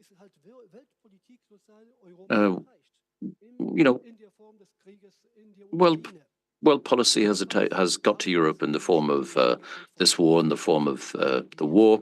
We've got to find the right answer to this. They mustn't leave a grey zone. This isn't just a grey zone we're talking about. This is hell we're talking about here, or the chambers of hell. This is what gives this accession process an even enhanced level of urgency. This is going to be one of the biggest decisions that Europe is going to make. The last point, tangible terms. What can we learn from the previous expansions? I tried years ago in Brussels and some of the other capitals. I tried to raise awareness and comprehension for the fact that the European Union could also and should have strengthened civil society in the accession countries. And they said that's a good idea, but it doesn't fit in our process. Of course, it doesn't fit in the process, but it is something that you can and should do. Civil society in Poland in the last 8 years has played a decisive role. It should play another role. It should play the same role in other countries and be strengthened. How this can be founded, how this can be justified and legitimized. And I think it would be a good investment. This is what I think we can do in practical and concrete terms, and what the accession countries would accept at the moment is, of course, and they see it as a vote of mistrust. No, it's not. It's not a vote of mistrust. It's a lesson that we have learned, not from the processes, but from the developments in the European Union and this area in the last 20 years.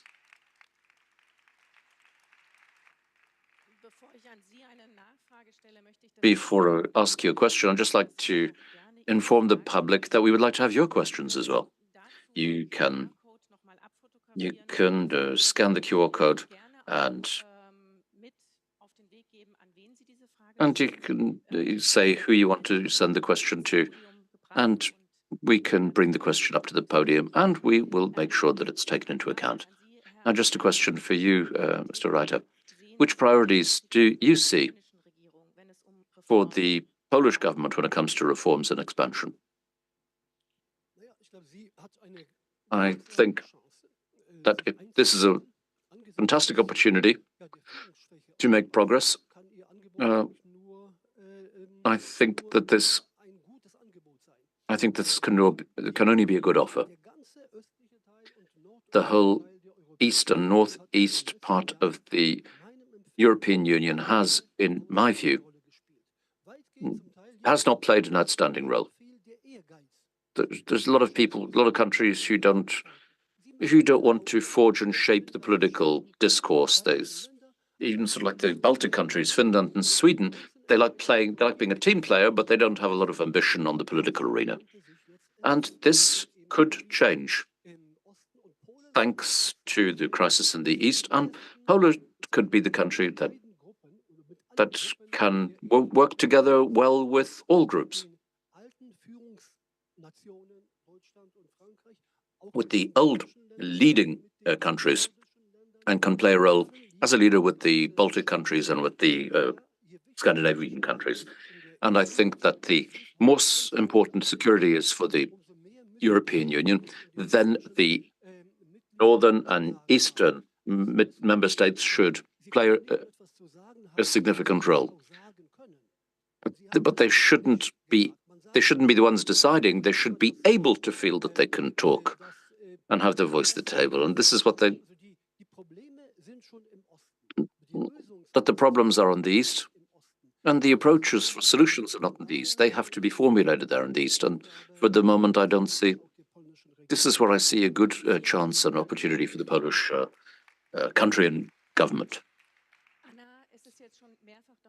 Anna, so we've talked about it before, that the rule of law has to play a significant role when it comes to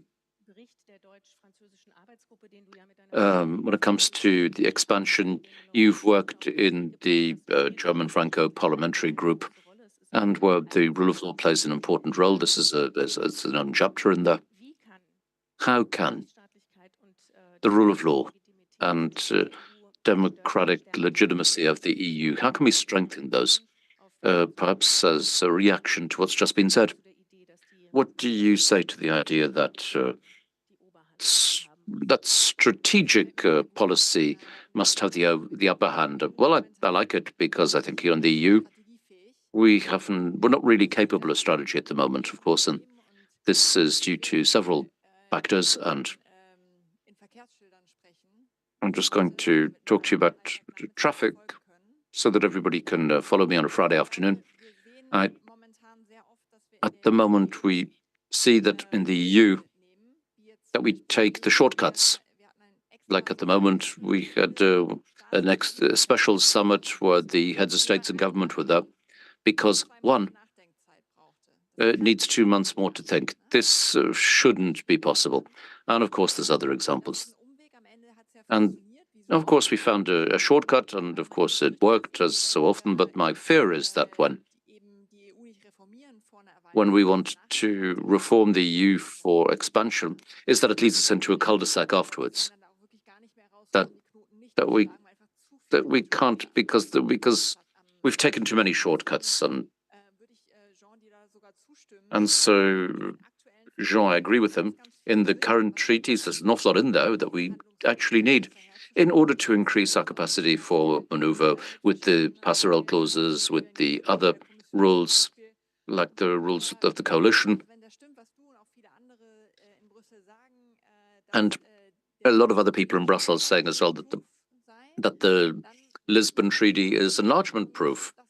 Then let's do it and let's enforce it. And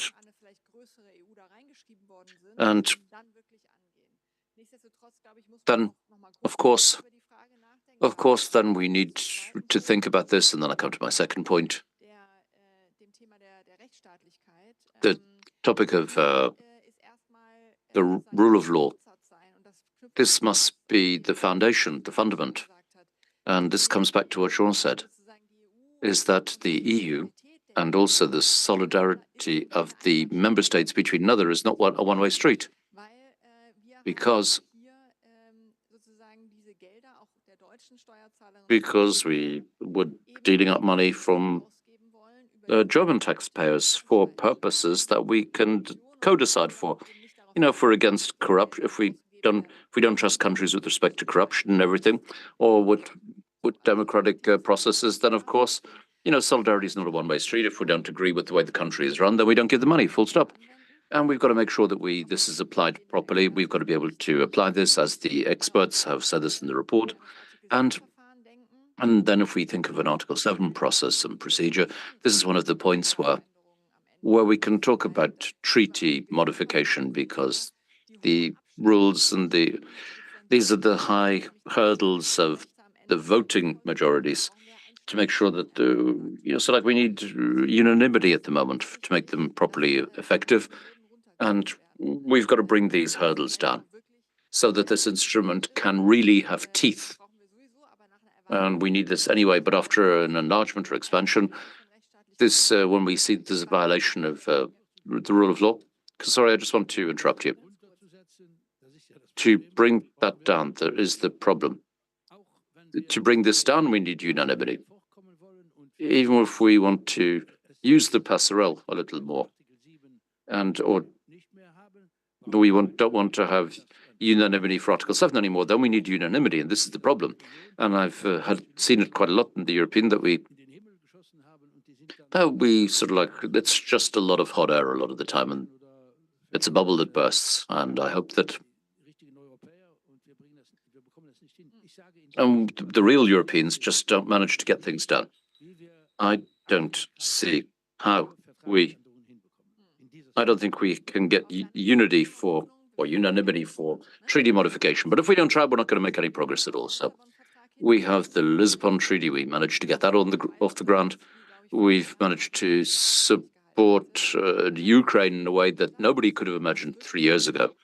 So this was to make sure that Europe can get in to the European Union fast, put them on the fast track to get into the European Union. We wouldn't have been able to think of this a couple of years ago. So we need a vision, we need hope to keep us working in a direction.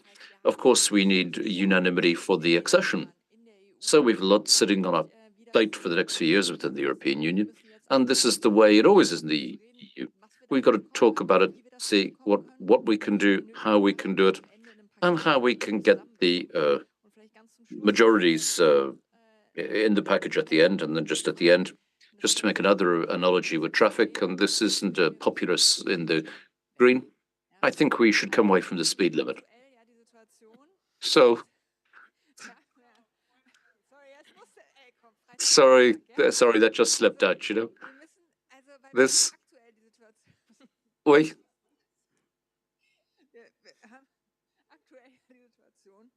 We've got the situation at the moment where we've got this accession process and we've always got a foot on the brake from the European. And this is an expression of the lack of strategy, that we're not able to negotiate with a country then saying that if you do this, we do that. Because then, through to this qualified majority, then we always have these sticking points. So if we want to be a geostrategic player, then we've got to make sure that we get the accession process back out into the fast lane, put on the pedal, and we need less unanimity in the enlargement process. So so that we can make it clear. You talked about it earlier. We can't wait for Serbia to deal with the other countries.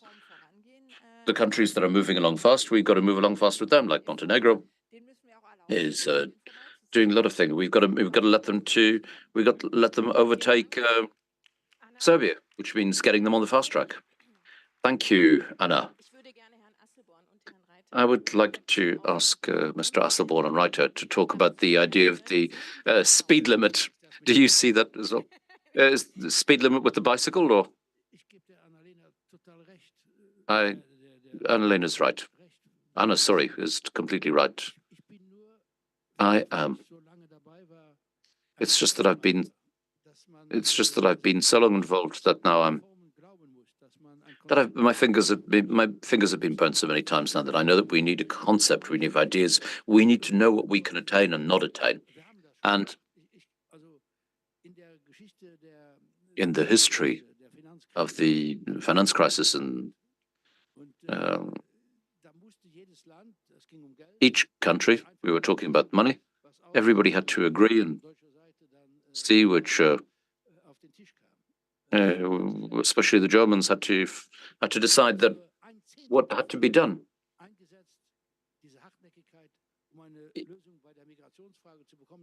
If we had used, 10% of this energy for the migration crisis, we would have managed to get it sorted at the time. And sorry about this, but in these times, I do not, so like we're getting political things done. We need to politically say that a country that doesn't do things, Article 2 of the treaty, then they shouldn't be in the European. This is a political declaration that you can make, and 26 countries should also agree with that. Then we could get things moving. I don't see that this as being a possibility. I can't see it happening.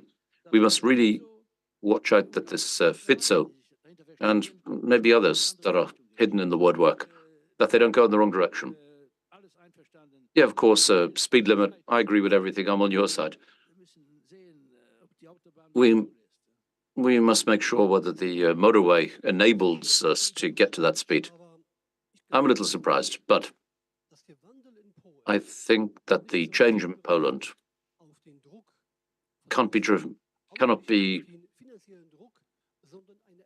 isn't due to the pressure from the outside or also the financial pressure, but the pressure that was exerted by the population in Poland,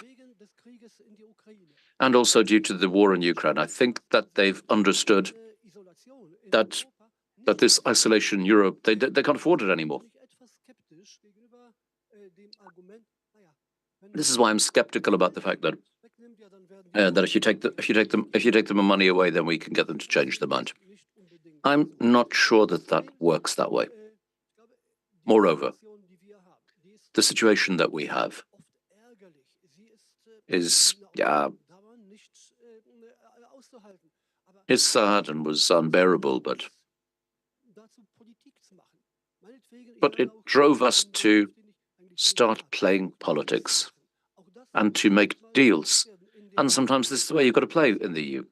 When we're talking about a objective or a goal that's important to us, a perfect situation, we're not going to attain a perfect situation, but what is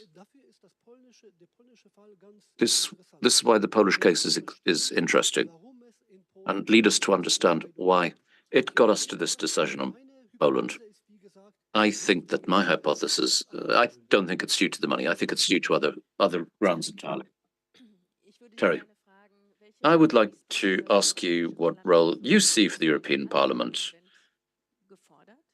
The European Parliament asked for a constitutional convention. What's important in the debate when it comes to reform and enlargement? I just want to start by saying I became a member of the European Parliament in 2014, and then the President of the Commission of the European, Jean-Claude Juncker, said that, it was very, very clear that, sort of like enlargement was off the table. But how the debate has changed in the last few years, and this is the dimension that I see. And I know sort of like there's all difficulties and a lot of skepticism and everything and hurdles. I still think that you have to see that in the last 10 years, we've really gone in the right direction. Unfortunately, due to dramatic events like, for example, the war in the Ukraine, but I think it's I'm a lot more optimistic than I would have been a couple of years ago, in particular with respect to enlargement and institutional developments.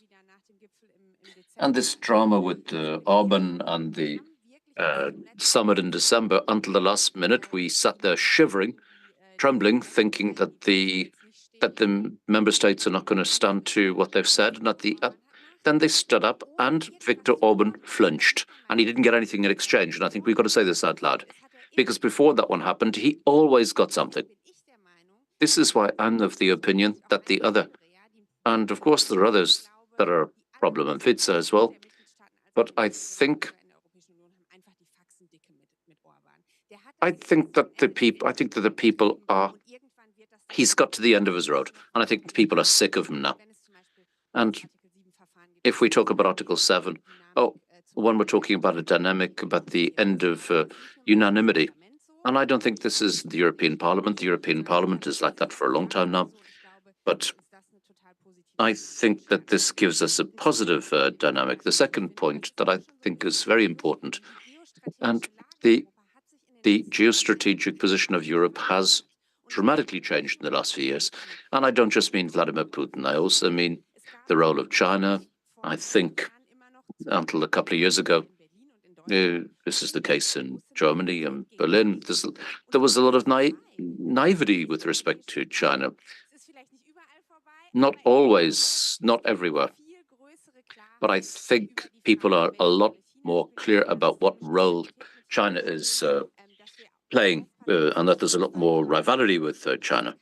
And we need to, this is why my opinion, my impression is that we've got a lot more clarity and we're looking in the eyes and know. It's exactly like what Mr. Reiter said. We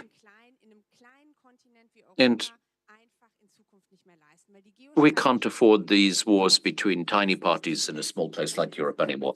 The geopolitical situation we don't have room for maneuvering anymore. We can't afford it.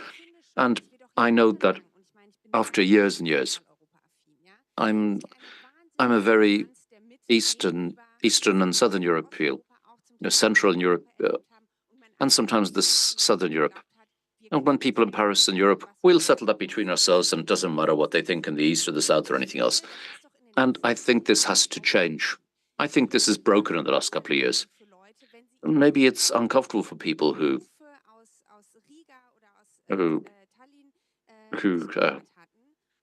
people's voices in Tallinn and Riga, we didn't hear them before, and this has changed. This is a new dynamic, which has changed in the debate.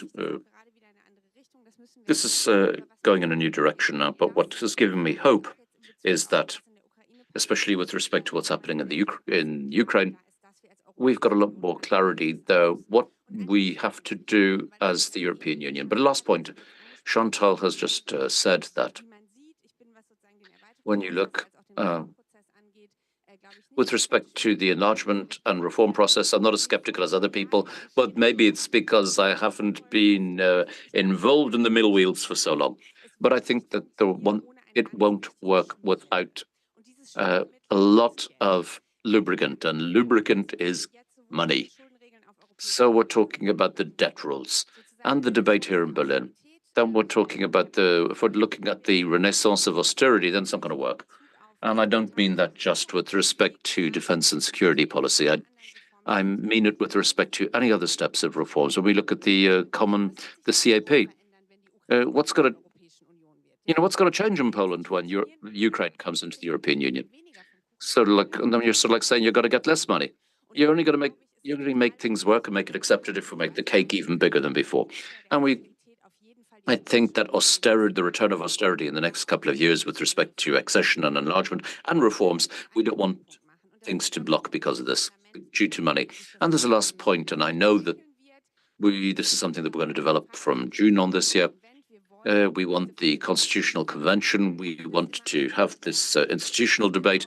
Let's see whether we can get there in the end. I think that if I've learned one thing in the last 10 years, that is that we must be ready for the right moment.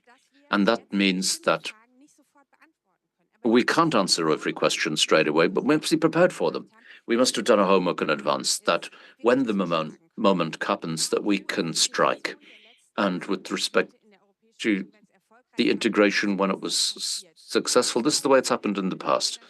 And maybe it's a theoretical debate, but that may be the case. In a year, this debate can be completely clear and completely present. And then the European forces must be, and we've got to be ready to strike. Maybe we've got to be more integrated. Maybe we've got to see our foreign policy. Maybe it's got to be more steps with respect to the rule of law. But we've got to have these debates now, so we are ready to act and develop the right strategies when it's time to act. Mr. Asselborn and Mr. Reiter, is the ready for the right moment? Is this the right approach? I've listened very carefully, and I looked back to 2009, and you can remember 2005, no in France, no in the Netherlands.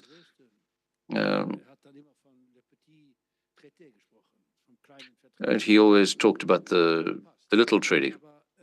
And it suited. In this treaty, that this brought that the Germans had really pushed ahead, there was an important clause in there. This clause was, and in 2009 we said again, we've got to keep coming away from this general unanimity, and we've got to develop the qualified majority more. This was in 2009. This is one of the key words behind the Lisbon Treaty. What happened? Then the foreign ministers in the first council meeting, after the entry into force of the Lisbon Treaty, the British Prime Minister said, here at this table, each of us all must agree as to what European policy and decisions. And if this is not the case, then it's not going to go through. This is we're talking about the alteration of treaties. That even between the European heads of state and government who are there, that are representing the country, there was nothing. There's nothing in there that the European Council could block. And then these are things. Maybe you can think I'm too pessimistic or too negative. No, I don't think I think I'm realistic. And we could have made steps in the right direction after 2009. And we've made steps in the wrong. And you've got to be careful in the European Council, because sometimes, I'm not saying anything about Africa, but Africa is institutionally seen, Africa is not as developed as we are. But all the heads of state doesn't say what's it going to bring to our country, what's it going to bring to the Union. They all think that it's going to bring to the country. And the European Union is more than the sum of the interests of each country. Yeah, I understand there is reservations with respect to the unanimity principle, but I'd just like to warn you about something. In Poland, in the 1800s, there was liberum veto was meant that in the parliament, and the parliament was, each member could have a veto in the Polish institution from then, which could have made the parliament incapable of action. This instrument and this institution functioned for 100 years without a problem. Why? Because this institution, this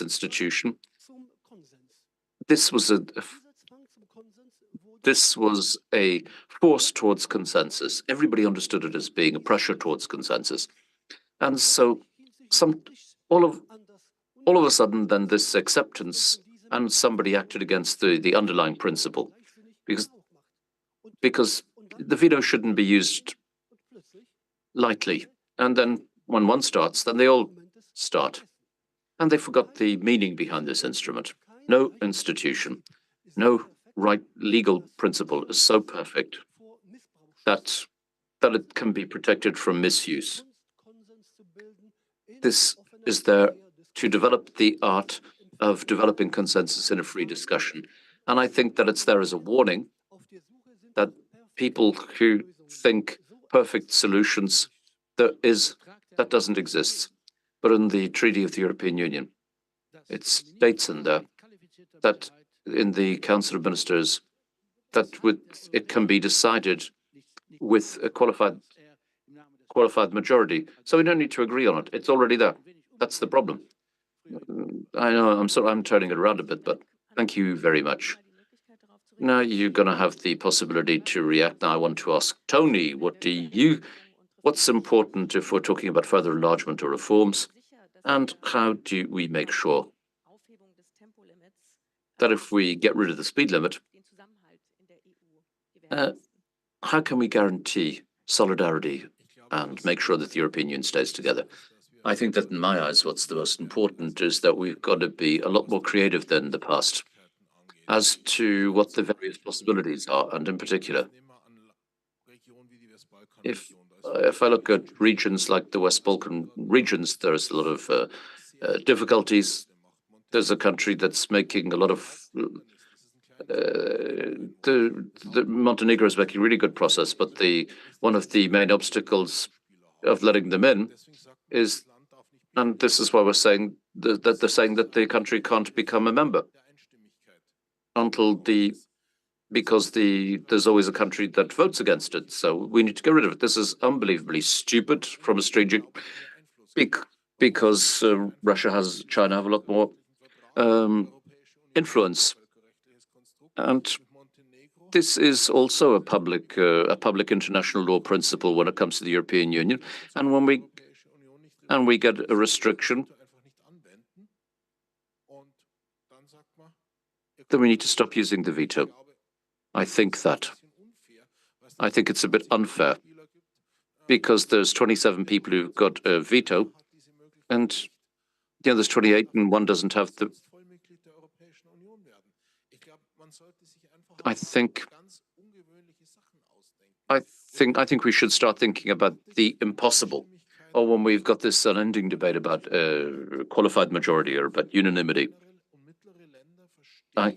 I can understand the smaller or middling countries who say that we don't want qualified majority. Like if you've got Germany, France, and Poland, and maybe another country, and they agree, then nobody's going to ever ask us our opinion ever again. But there are other possibilities. We could have a passerelle clause, or we should have a treaty modification. But we never do small alterations. We can find something between unanimity and qualified majority so that one person doesn't spoil the show for the rest of us. And so that it's close to consensus, close to unanimity, but it's a block on stopping somebody ruining the show. And I agree with a lot of what Janusz has said, but what I don't agree is that there's not clever and less clever rules. I agree with the principle of consensus, but I think with the principle of consensus, we always need a backdoor. And this backdoor, for example, can be in a parliament that works according to the principle of consensus. That means that, if there's 100 people there, yeah, but at least 3 people, not just one person. We need 3 people that have a veto. Then we avoid then if there's, sort of like one party pooper there, that they don't rule it for everyone, that if there's got to be, and I think are principles stable, or are they an invitation to misuse? You can think about a lot of different systems that are all good and all function very well, but there are systems where one idiot comes along and the whole thing falls apart. And this consensus principle is a wonderful system that works really well until the first idiot comes along. But we could have a restricted consensus the best thing about the, sort of like in the consensus principle with respect to qualified majority, well, this is what we saw with the migration question. We decided a qualified majority and nobody agreed on it. Whereas consensus principle is wonderful in a lot of cases, but if one person misuses it, then it falls apart. So I think we should have a restricted consensus principle. It's a lot more robust, had the biggest advantages of the consensus principle, and it's a lot more stable when it comes to misuse. It always starts at 1. But if we avoid the possibility of misuse, and one person fails in that attempt, then, of course, then the second party is going to be a lot less more inclined to try it. Mr. Reiter, you can react to this. I fully agree with you. And there's no dissent between us. I just wanted to say that I agree with I think we should be looking for institutional solutions, but there's got to be a consensus of the informal. We've got to find a solution that everybody considers as being fair. And the younger, the weaker, the smaller a member state is, of course, then the more sensitive they are to perceived or slights or unfairness. Otherwise, Of course, you're right. When the first idiot starts doing something that's considered as being prohibited, then of course the others will start following suit. This is what we've seen in Poland. And of course it worked, but somebody broke this principle, and then afterwards, then chaos started. And this is the reason why we could have the restricted concept. We can save the whole thing with a restriction. And I think the EU could learn something from it. So you all ran for the microphone. So I think that, of course, you can think about it and find solutions. Of course, Tony's right. But you can presume that they're all good faith actors who all try to find a solution together. But I think we've got to be clear about the fact that in the European Union is not the case all the time. Viktor Orban is not a good faith actor who wants the best for his own interests or other interests. Viktor Orban is there who, in the last few years, has even got more and more aggressive, and who tries to blackmail the rest of the European Union. And so it's consensus principle doesn't work there. Anna, we were talking about the best possible rules. We should always strive for them, so that in the EU, so that we can make as much progress as we can. And of course, I share this as well. At the end of the day, we've got to find this in the EU. And we've got to sit down and we've got to negotiate until we can get the result that most possible are happy with. Of course, this is great, no doubt about that. But we negotiate with the threat of a veto, and of course, that makes it very easy for some players to maximize their position or to lead to blockades. Sort of like that have with irrelevantly connected things. And sort of like vital. It's not linked to irrelevant things, not necessarily to vital national interests. But we have seen that the dissents in the European Union isn't linked with the national interests, with ideological differences. So one of the main blocking points or sticking points of Hungary over the last few years has been because the word gender appeared somewhere. That was an example. And we see that again and again. Sort of like, we're not talking about objective national interests. It could be anything, but it's somebody who's reacting with a party, sort of like manifesto. That doesn't even have any relevance to the consensus opinion in the European Union or even in their own country. This unanimity is conservative because people who want things to change, who want things to move forward, they have more interest in new rule than to keep working with the status quo. And that's a problem. We can see it here in Germany as well. We've got something like a small veto in our EU coordination on the federal level. And we all know that when all three of the coalition partners have to agree, otherwise it's and of course, this favorizes situations who don't want things to go further, who don't want new rules, the conservative fraction. Oh, sort of like today we got the fair supply chain law. And we've got to think about how in such situations where the consent is the goal, can we find rules that don't always privilege the parties who don't want things to change, who are conservative. And yeah, sort of like people who are positive or parties who are positive, who want to do something. And it makes it easier for people who want, or an advantage to parties who want to step on the brake rather than step on the accelerator. So as we've said, sort of like instead of we're in a cul-de-sac, instead of being in a detour, I want to give you one question for the road, and we've got to convince our societies that it's in our own interests. We can see in a lot of member states that there's a sort of backsliding. This maybe we'll see this in the European elections, and maybe we can see that there's going to be a weakening of the capacity for action of the European Union. And so I would like to I'd like to ask a few questions to the room.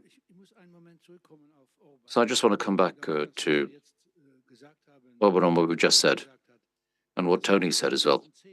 It started in 2010 and we're in 2024 and we let it go and let it go.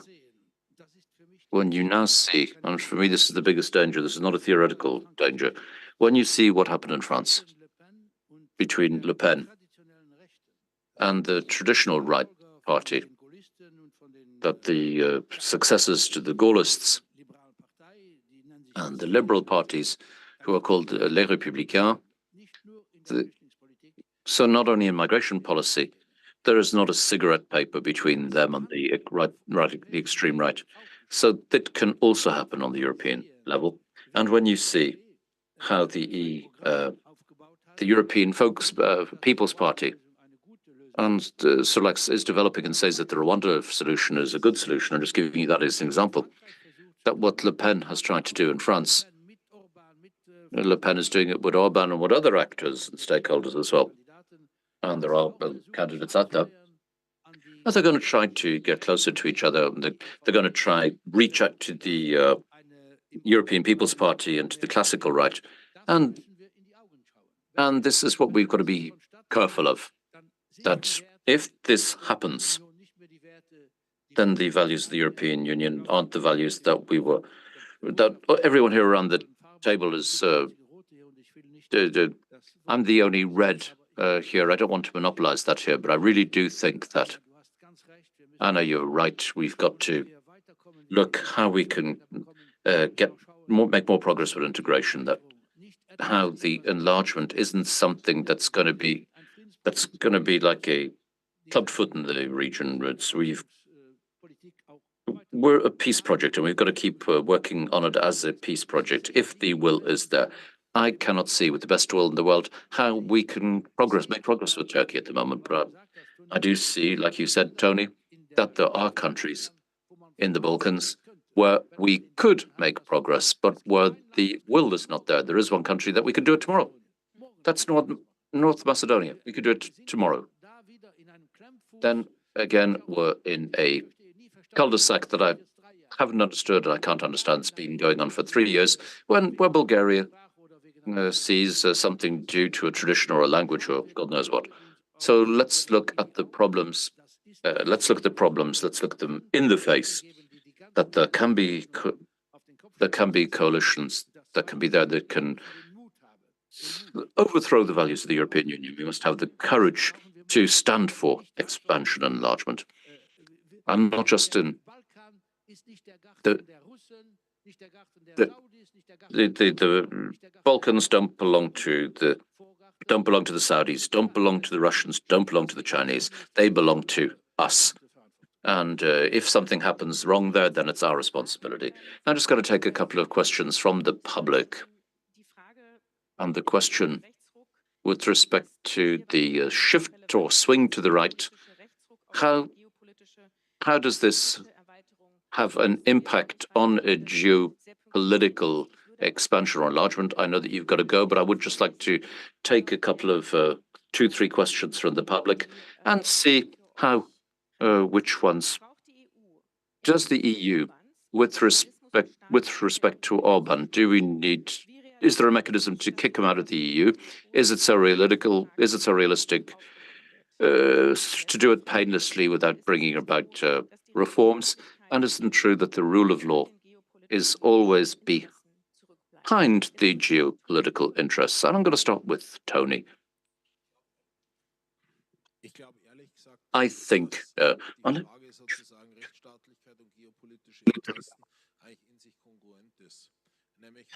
that we've got to make sure that it's done. And the rule of law doesn't always work, then you can see this. You can see it with Orban. Then we're no longer capable of action, and this isn't a coincidence that that all of this pressure has got worse, has got worse with the European Union after the Russian war in the Ukraine, and there's also a lot more pressure on Urban as well, because people.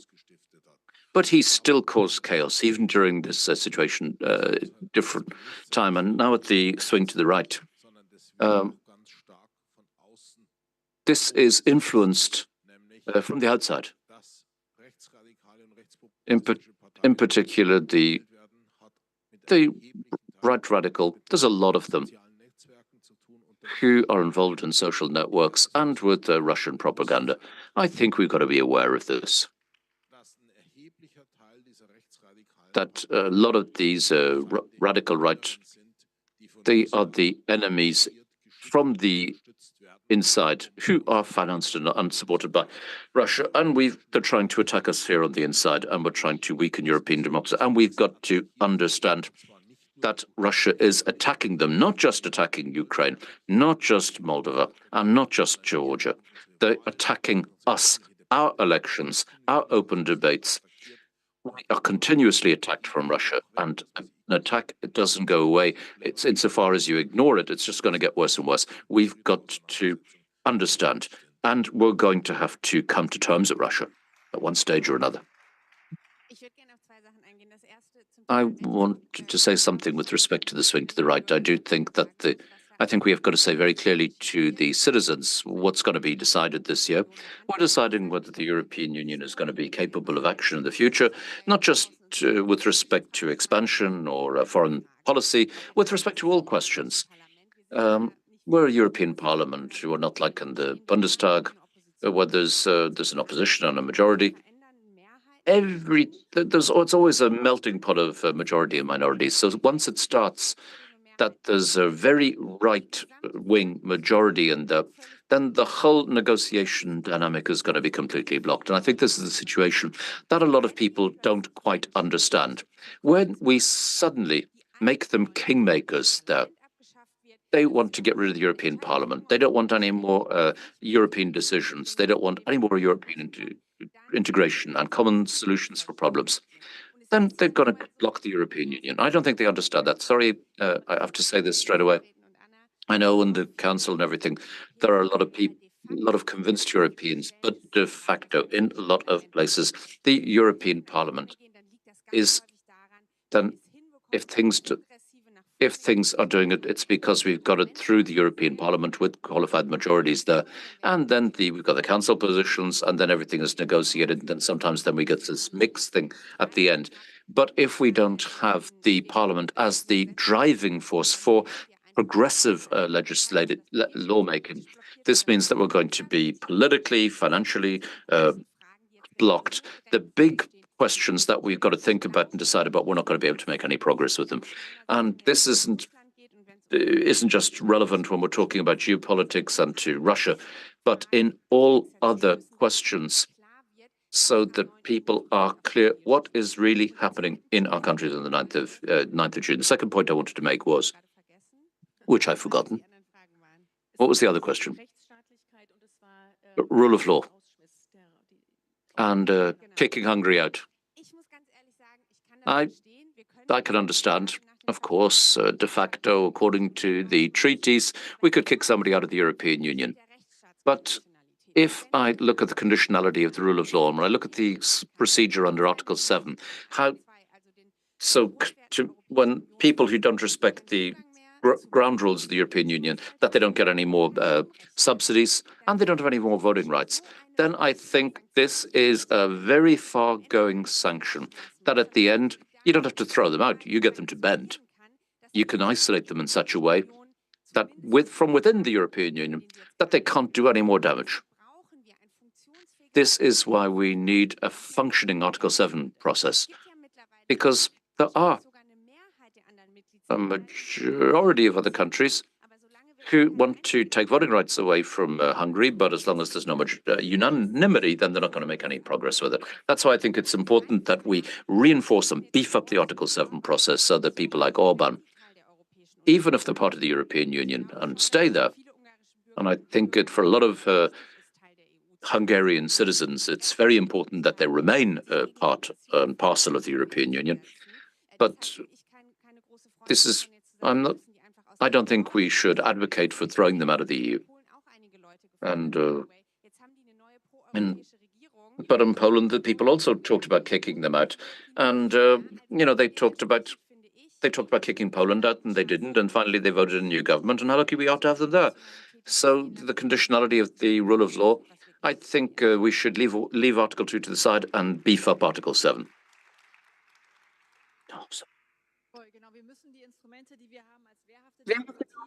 Okay, the instruments we have as a democracy, we need to use them on the European level, so there will be no blackmailing by right-wing people who in their member states or via the European Parliament are going to attack our values, rule of law, democracy, human rights. Well, exactly all what this is the reason why the states want to become member of the European Union. They want to be in a space where it is not only one single person who is going to decide who will get the job, which article is going to be published in the newspaper. They want to be free. They want to decide on their own where they are going to work, whom they are going to love, and all these are values of the European Union. So this contradiction, rule of law, geopolitics, it's not a contradiction. Our force internationally is the fact that we are the region which can give all this to the people with all the freedom and all the liberty to develop as they want to develop. Thanks a lot. Thanks a lot, Anna. Thanks a lot, Mr. Reiter. Rule of law. Well, in fact, usually it is something, well, that is not an ideological decision. Rule of law, you can describe it as something very pragmatic. It's the basis of the affairs in the European Union. If somebody puts it at the disposal or wants to destroy it, the European Union can't function this way. The European Union has to defend against such an attack. I only can speak about the Polish experience. Well, you can put society on your side. You don't need these threats. You don't have to say them. If you do not abide, we are going to throw you out. Rule of law is not an invitation to other institutions, to other states. This is just what you need in order to cooperate in a community.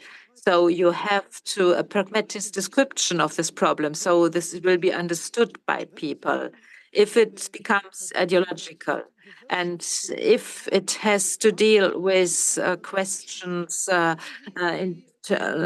which have to be treated by the society, then it becomes difficult. You have to look how it works with Orban, how he's trying to reinterpret the elements. He says the European Union wants to force us to adopt the rights concerning abolition and so on. He wants to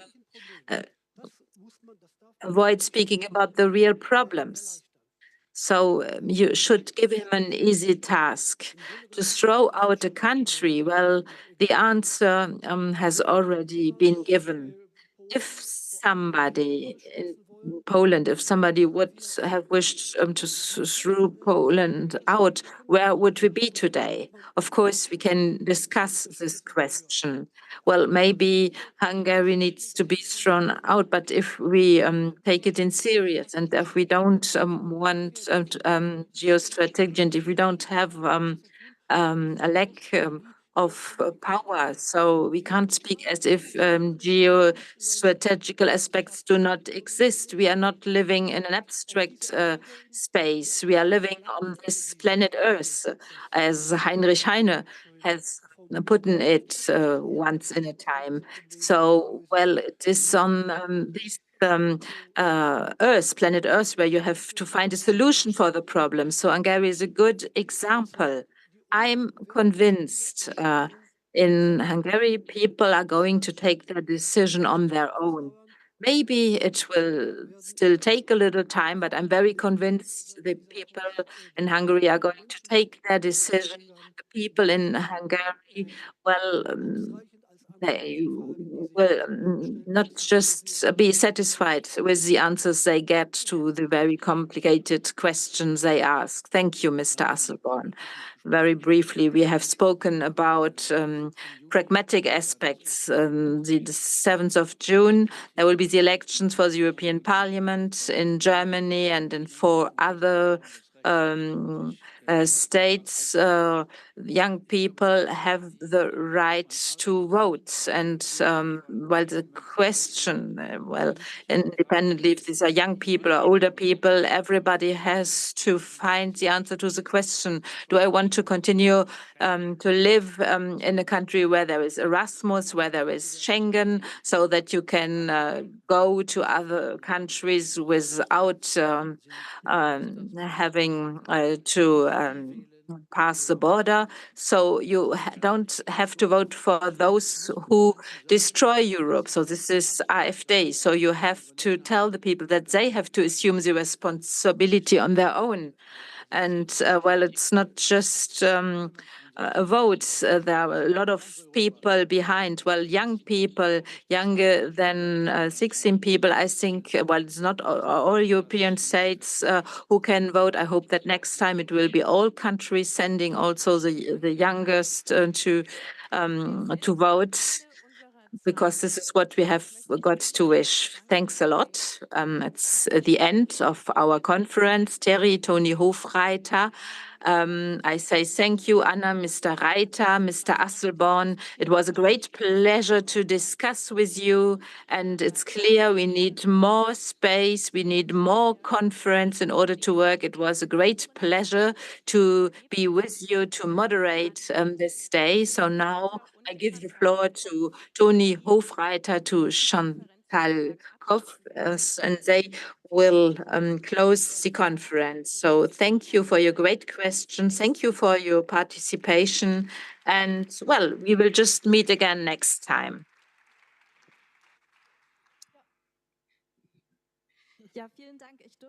Thanks a lot. I had the pleasure to listen to your discussion. So, well, there were some impressions. I have taken good note of them. Of course, we have to continue the discussion regarding to certain subjects, and we have to carry it to the people elsewhere, out of Berlin. And I'm very motivated right now. I want to debate all this with other deputies in other European countries, because we really need a lot of things. And regarding the answers, we do not know right yet how to have the same values and how to protect and how to share our values with the other new member states. And we have to agree one with another, how are we going to proceed? For me, it was very motivating. As a deputy, well, I will carry on my work. What are your impressions, Andy? Well, it has to do with the political will. This is my impression. You have to be honest. You have to admit for this Europe, it has taken a lot of time. Well, Russia had to attack Ukraine for a second time. This was necessary to make people wake up so that they will understand, if there's no rule of law and there's a need of expansion of the European Union. So, well, political will, and you can't underestimate the value of all this. And we all have to understand, well, it's in our Europe. We have to be curious. There are so many neighboring countries, and in the neighboring countries, well, we observed certain things. In the eastern countries, they have known which was a threat from Russia, and we didn't believe them. So, well, as Janusz said, you have to do it this way. No, you need to be curious. So we can achieve a lot of things even in these very difficult times. And for us, of course, we especially have to say thank you to a lot of people. We have to say thank you to Eva, who has moderated all the day long and who has done a very good job. And of course, we have to say thank you to all our experts, all who have been here on the podium, who have contributed. And we have to say thank you to the assistants in the offices of the deputies and all the technical staff. They were the people who made the event possible. We are here on the podium, we are speaking, but all this is thanks to a lot of people who have to work in order to make the event happening. Also, these people taking photos. We have to say thank you to everybody. We have to say thank you to our public. And well, in these difficult times, we have to maintain our belief that things are going to become better. And there will be a better future for our people. And at the very end, we will have freedom and democracy for all the people of the continent. And yes, thank you so much.